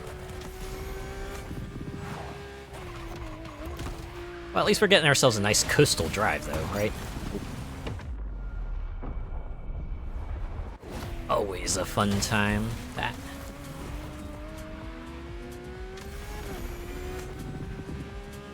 I want to do that at least once in my adult life. Just to drive down a road by a beachside.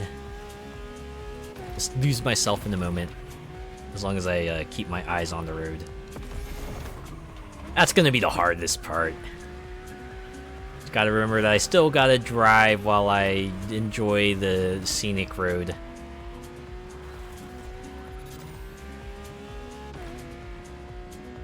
I feel like on the East Coast, at least, most of the time, if you're close to a beach, usually there's just a parking lot, and it's mostly, you know, a spot for beachgoers to kind of stop by and relax at.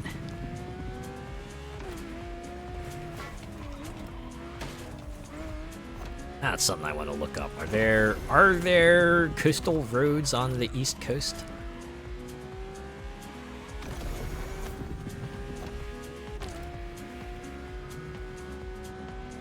Maybe they're further down south. I don't know. Nice coastal race. Crash. You guys saw something? Because I didn't. And that's how I know what you did last summer began. No, I'm kidding.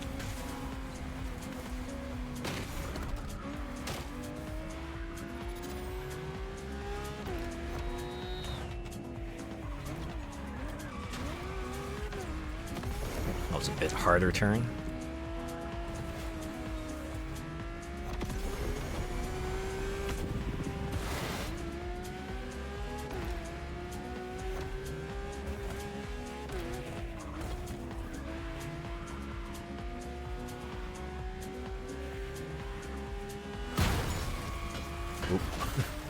Wow, I can't believe that car blocked me not once but twice. First I ran into it and then it swerved in a way that I would run into it again. What are the odds? Clearly someone set me up here.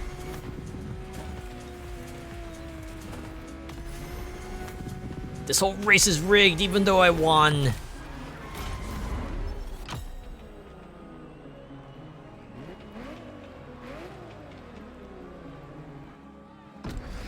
Celebrate good times, come on! Wow, did that one guy do like a whole diving routine? Fun times.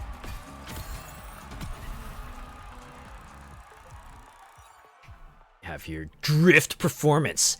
Answer the call of the drift. Demonstrate your drifting ability on a variety of tracks and challenges. It's a winding way to the top. Ooh, are we gonna get those like pretty sick aerial tracks again? Cause those are fun. Oh, we'll keep on rocking this mecha skyline here.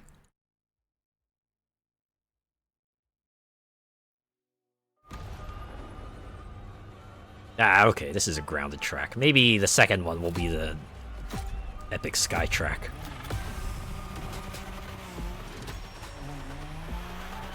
Oh yeah, this is a straight up drift track, alright.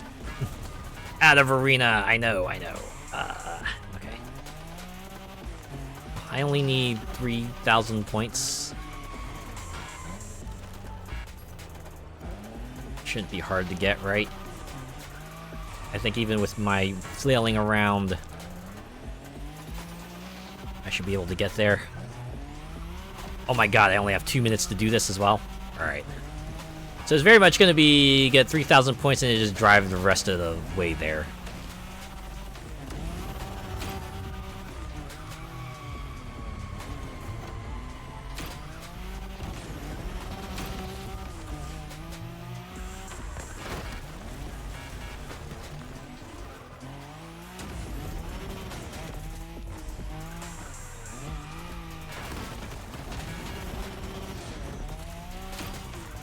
Oh my god, I am 800 points away.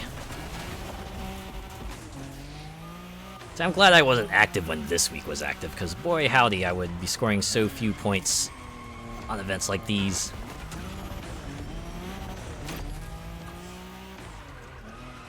We just aerial tracks, man, that's where I excel at. Big, wide roads and plenty of room to kind of get your drift lines in there. Probably have like multiple drift lines even. Okay, I wonder if I should just like forget about drifting the rest of the way and just drive there, because I only have a minute left and still 30% of this race to go. Can't stop, just go.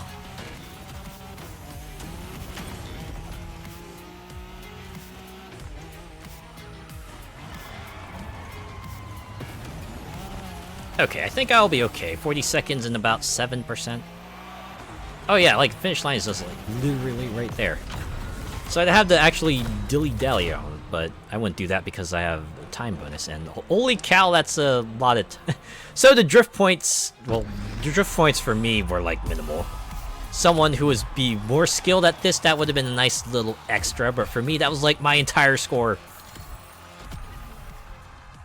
That actually makes the 3,000 minimum even better, because you could just drive through an entire track, literally not drift at all, and, you know, if you made it there with a little bit of time to spare, you would still clear the requirements easily. Okay. Wow, this is another drift race. Oh, it's a drift race. Okay, so this should be interesting. We'll be racing against other folks.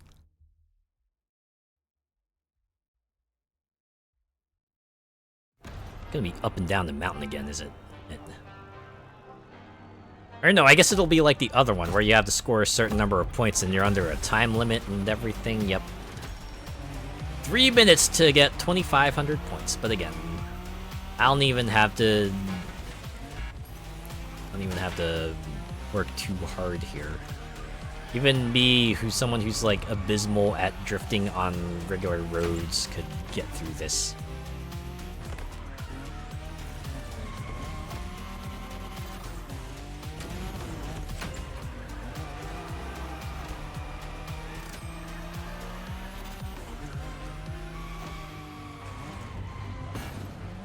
Ow.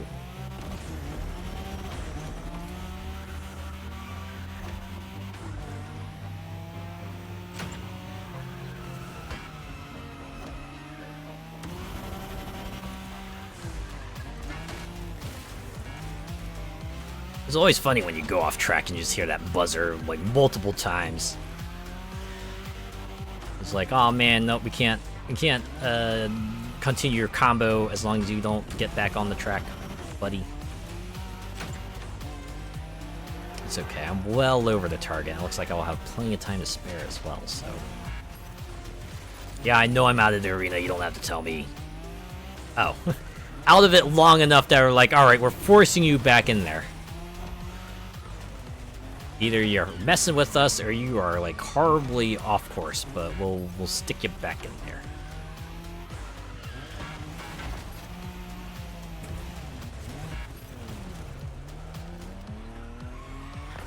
Come on, stay on target. Stay on target.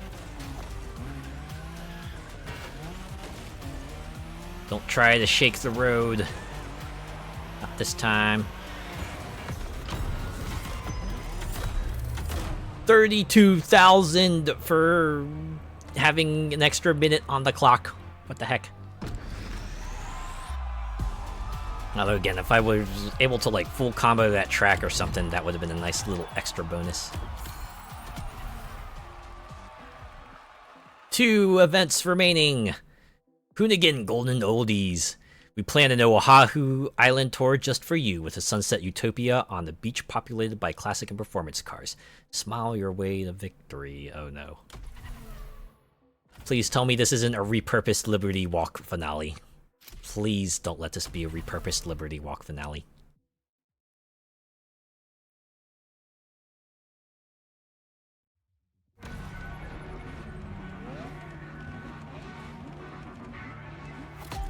Is this where Liberty Walk started? I don't remember. I think I might have blocked out that memory from my mind. Well, we'll see how fast this percentage rises. Okay, that was a pretty fast percentage rise, I think. Right? It's like 1% within about 8-ish seconds, I want to say. We'll average about 6 seconds, so 600 seconds, so... Still about 10 minutes there, projecting. This might be a bit. Still not as long as Liberty Walk, but gonna take a while. Anyways, time for me to hit a pillow with my face. I will be seeing you next, and good stream. Alright, have yourself a good sleep, Venom. Thanks for hanging out. Fittingly, I think I'm nearing a conclusion here, too. We got just this one, and then the one after that. And then, that'll be all they wrote. Of course, it's not the end of Motorfest in general, because, you know, Motorfest is still coming out with stuff. Like I said earlier, they're having a new playlist coming out next month. But, yeah. I kind of wish they had, like, a finale playlist. You know, it doesn't have to be like the finale of Motorfest in general. It could be like a, hey, you did a big thing and the adventure keeps going on, right? Or your journey has just begun, or something like that, but I don't know, something to wrap a bow on would have been nice, at least. something that you could have seen like a final cutscene, then roll credits, and then kick it back into like the hub world or something.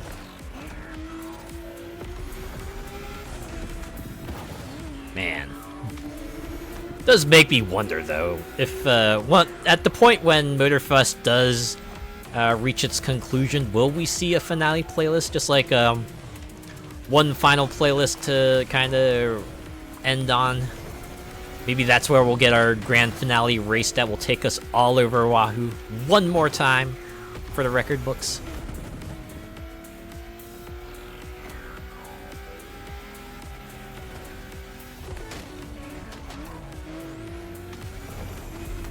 Or maybe they could do it like they did in The Crew 2, where the final event was like something that'll segue into the next game. Like how The Crew 2 had like Road to Oahu that ended with your character just like getting into a helicopter for Motorfest. And then The Crew Motorfest will segue into like whatever The Crew does next, like Motorfest 2 or something. I don't know.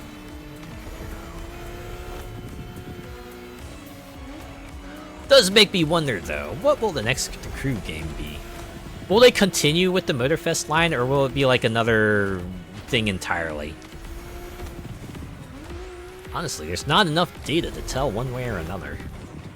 Like, we could see, there could be an argument that they could continue along with the Motorfest route, just like pick a new location for everyone to go to and drive to your heart's content there, but they could also just like do something else entirely. Although, I wonder if that'll lead to people saying that maybe The Crew has a bit of an identity crisis. Remember when it started out as a game you could drive around the USA in? Honestly, I remember when it was just like The Crew 1, and people were wondering, oh man, are they going to visit another country? Wouldn't it be great if The Crew 2 like took place in Europe or something like that? I think Europe would have been a pretty reasonable place to put The Crew 2, because yeah, would have been a new unique map to drive around, and just wonder how the plot could have gone from there, right? If we were still following the exploits of the Crew 1 protagonist.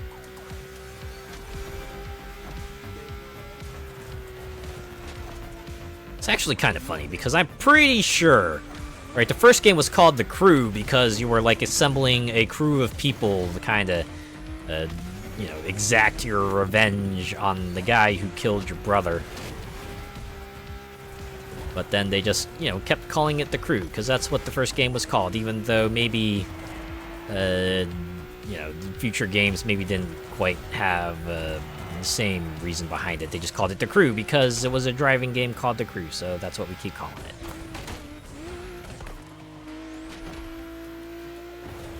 Ooh, looks like Seribot zapped another bot. Way to go, Seribot. It's another plug for Seribot. If you haven't done so already, I highly recommend enabling that for your stream. Okay, so this race is like a lot shorter than I thought it was gonna be. Like way shorter, so definitely not the Liberty Walk playlist. I don't know if anything will ever be that long. If they did that as like part of a weekly event, I imagine there would be a minor revolt. What do you mean I can't do the entire weekly summit contest in one sitting? I mean, I don't do that personally, but I imagine some people do.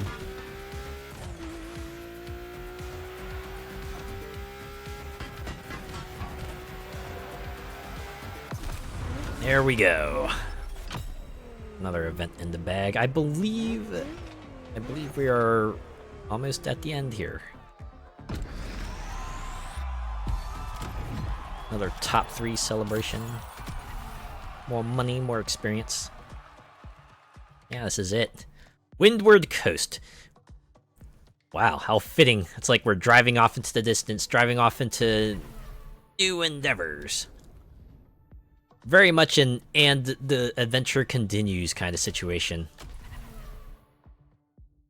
As far as like endings go, that might be like one of my favorite types of endings. I always like a end the adventure continues. Gives you that feeling, right, that the universe that you've had a glimpse into was just that. It was a glimpse. These characters you've been following, they will continue to have adventures even long after the credits roll, and you can at least feel good knowing that they will continue fighting the good fight, or they will continue having thrills and spills.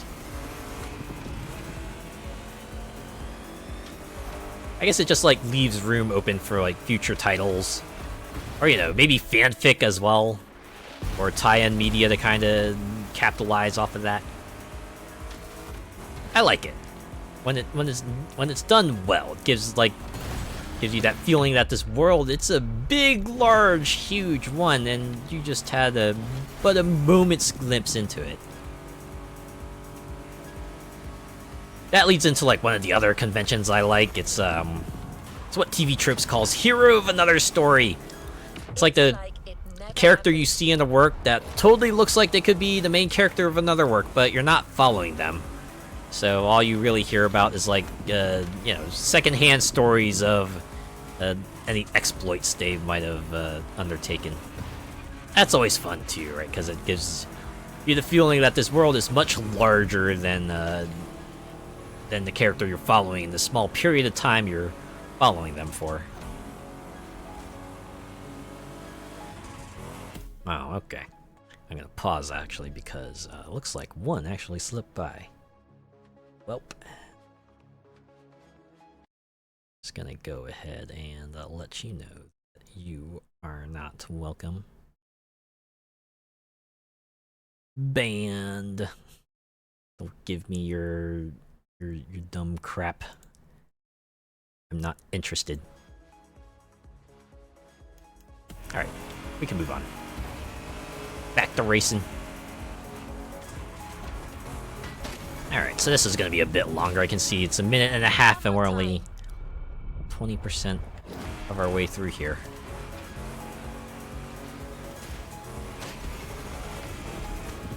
Yeah, this is like the end of any journey or any vacation, right? You're just like trying to find any way to stretch it out as long as you can, because it's like, ah, man, had so much fun. I don't want the good times to end. But you know, you just, it's the inevitable march of time, and eventually you will have to part ways until you meet again another day. Something something Kingston Town.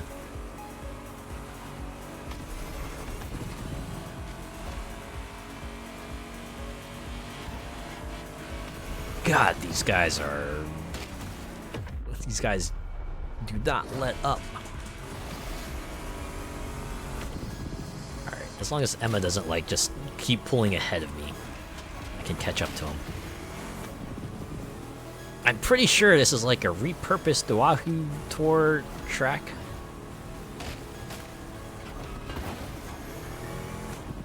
Yeah, whatever. I only need to be top 3. If Emma smokes me, whatever. I will still finish this event.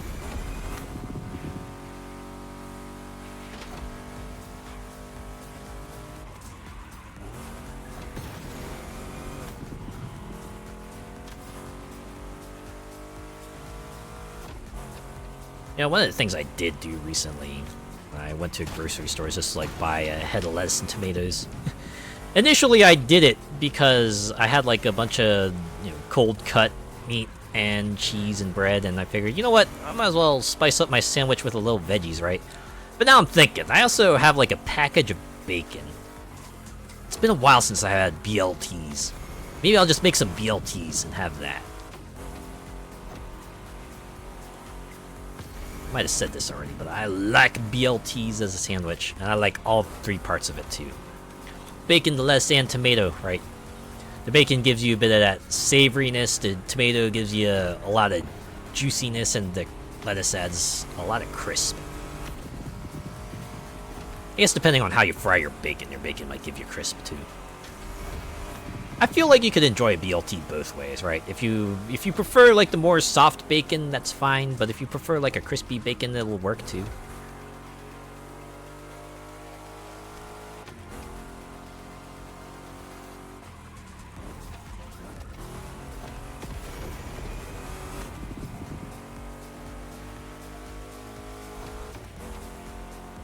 Again, I am reminded of the one dot hack character BT.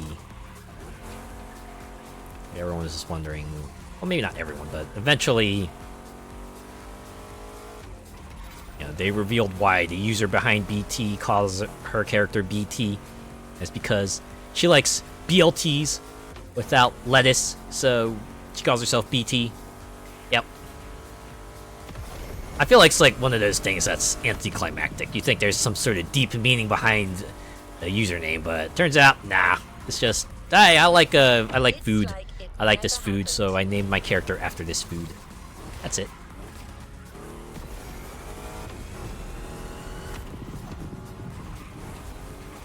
It's like my username, Azure Gale.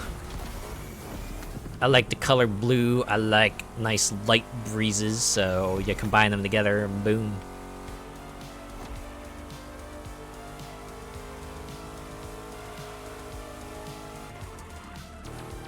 I don't know when the shift to me liking light blue was. I remember as a kid I liked the color red, but then again, I think it's been rather proven that kids tend to be drawn to bright colors.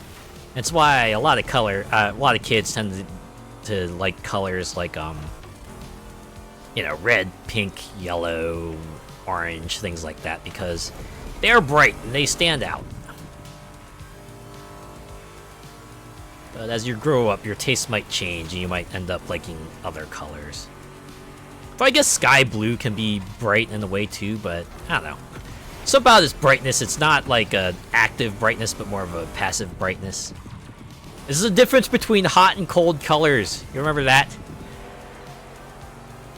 Hot colors tend to be loud and proud, and cool colors are like more subdued and stuff like that. Wow, that was like 6 minutes. That was a satisfying 6 minutes. There we go. One more time for the camera. That's right. Sell it up. One last time as we get our payouts and everything.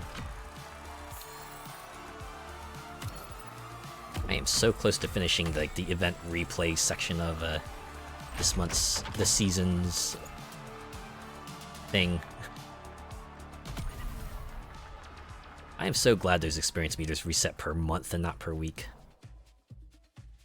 Oh, I forgot. The Chevrolet Corvette C7 ZR1 Long Range Edition is now ours. Yeah. You know what? Just like that. Just like that. I believe we have reached the end of my coverage of the Crew Motorfest. Yep, we've gone through the playlist. We've gone through the main stage legacy playlist. Of course, this game will continue getting playlists in the future, right? Both regular playlists and main stage legacy playlists, and maybe whatever else they might throw us. But that'll probably just be something I do on my own time because, you know, I don't want to wait a whole year for them to like stock up enough playlists for me to do one stream on, and I gotta miss out on a year's worth of like doing extra events and feats and stuff. So I'll talk about it. I'll talk about it on Twitter at least, so you won't miss out. But yeah, I enjoyed it.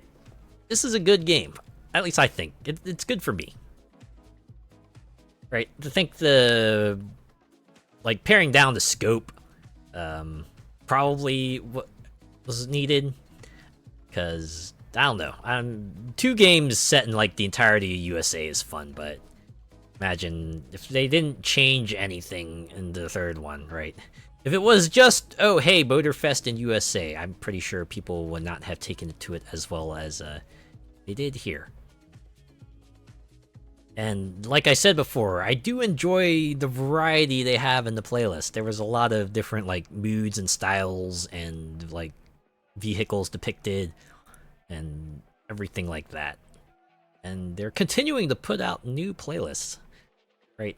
Like one's gonna be here next month, and I assume it looks like they said they would have one like every season, so something to look forward to.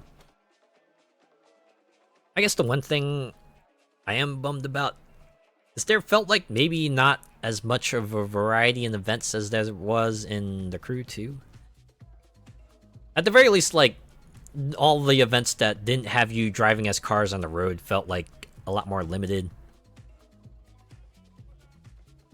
Like, I'm pretty sure I can count the number of drift events I did in Motorfest on like one hand. And I get it. There's not much variation in drift events.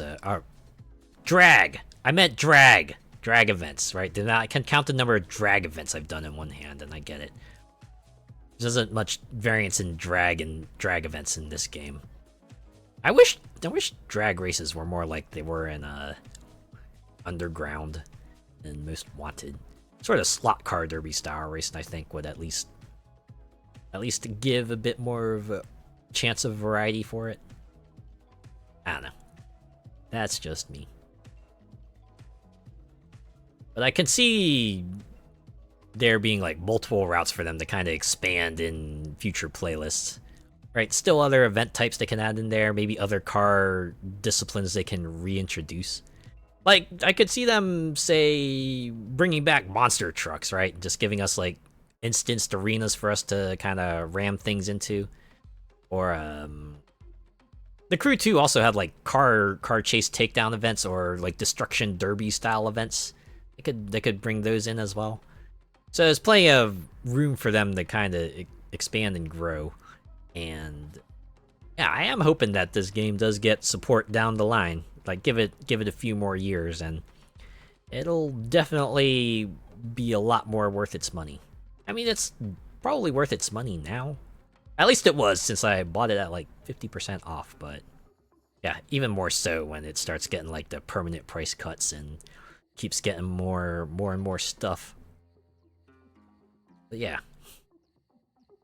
Yeah, for at least this vacation in Oahu, for this this stream series of the Crew Motorfest, I will consider this concluded.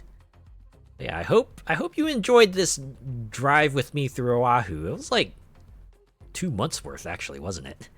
Whole 8 streams plus the 1/2 stream, because I played this during my stream anniversary. But yeah.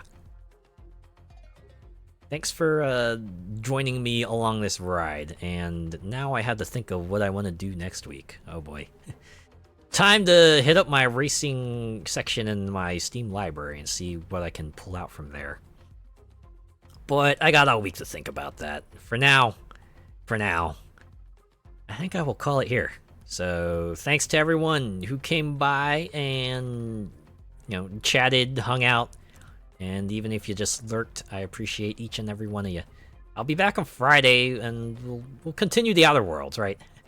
We've kind of hit like that period where we're just continuing like 2 games, but now that one's done, and I think the other one will probably still have some leg on it, because, you know, I haven't even gotten to the DLC there yet, right? I still need to do the Peril and Gorgon and Murder on Eridanos, and that's on top of the main story stuff, and, you know, probably like a ton of side quests I still need to do.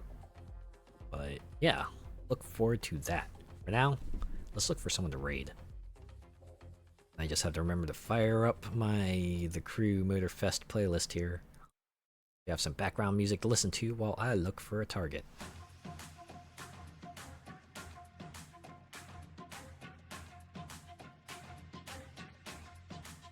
I just got a pop-up saying, looking for someone to raid, check out the new raid browser.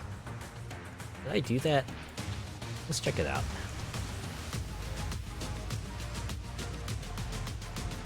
Wow. Yeah, it just served up to me like a couple of folks to probably check out. And incidentally, a handful of them are playing the Crew Motorfest.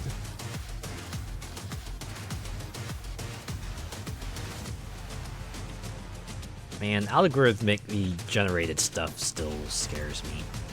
It's like, oh man, this is what you've been keeping track of? Oh no.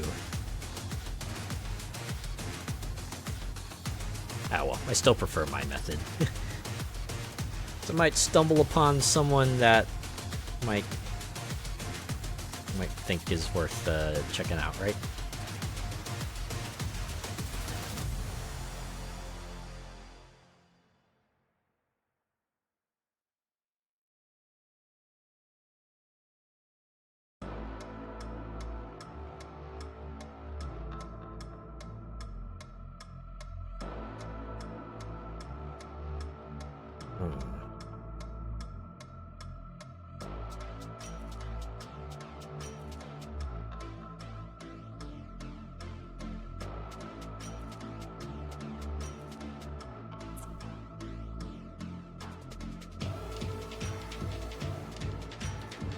Oh no. I'm seeing someone's thumbnail and it's just that whole "oh no, stream disconnected" thing, so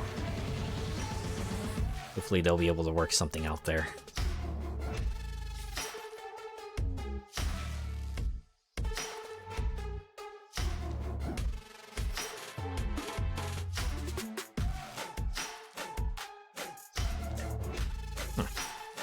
Seeing a handful of people play Destiny 2, but I heard the newest expansion was actually, like, pretty good.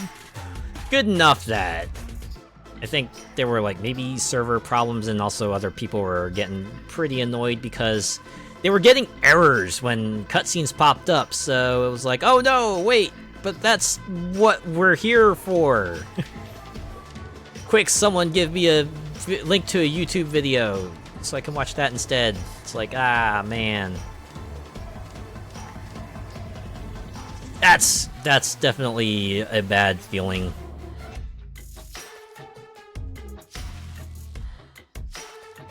It's like, oh yeah, it's a cutscene. Also, no, you can't watch a cutscene again. You don't have a cutscene viewer. What's that?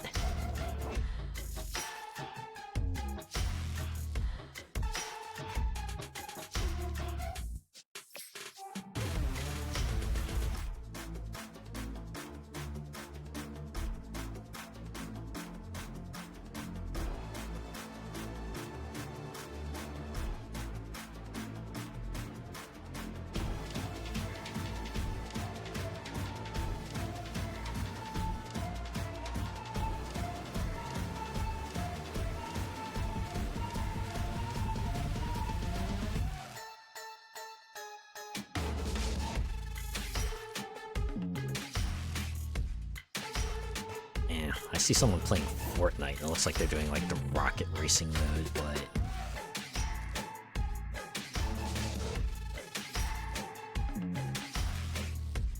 oh no.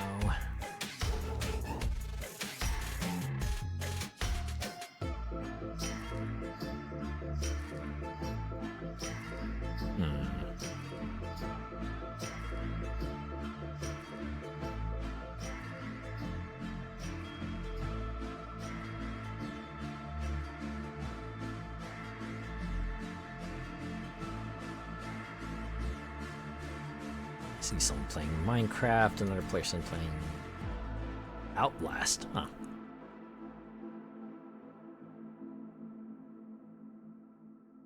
Someone's playing Roblox.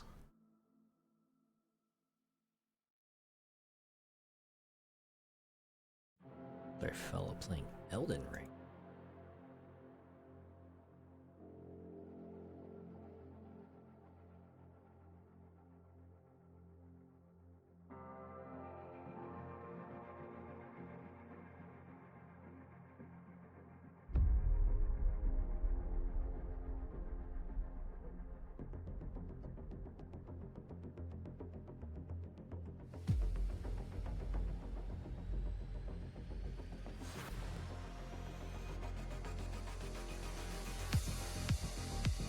Okay. I have decided. Been streaming for a while, and of course we don't know if they have raids open, but we'll see. Oh my god, even this raid is... Okay, so you like completely changed the raid interface, but I just like did this. Oh wow. Just like pull up a whole sub thing so you can maybe get a preview of it and see, oh wait, should you raid into them? Are they ending stream? Are they not? But it looks like this one's gonna go on for a while, so...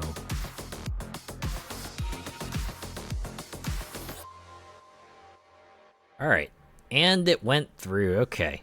Ano Morana is playing Elden Ring. I know the DLC's coming out soon. I've seen a lot of streamers play Elden Ring in preparation for the DLC. I gotta confess here, I have not started Elden Ring. I am waiting for the DLC to come out, and then I will start playing it. I feel like I will get the best experience that way for me. I know other people will play it differently, and that's cool, but that's how I do it. Alright, raid message. I guess this one was actually pretty obvious, right?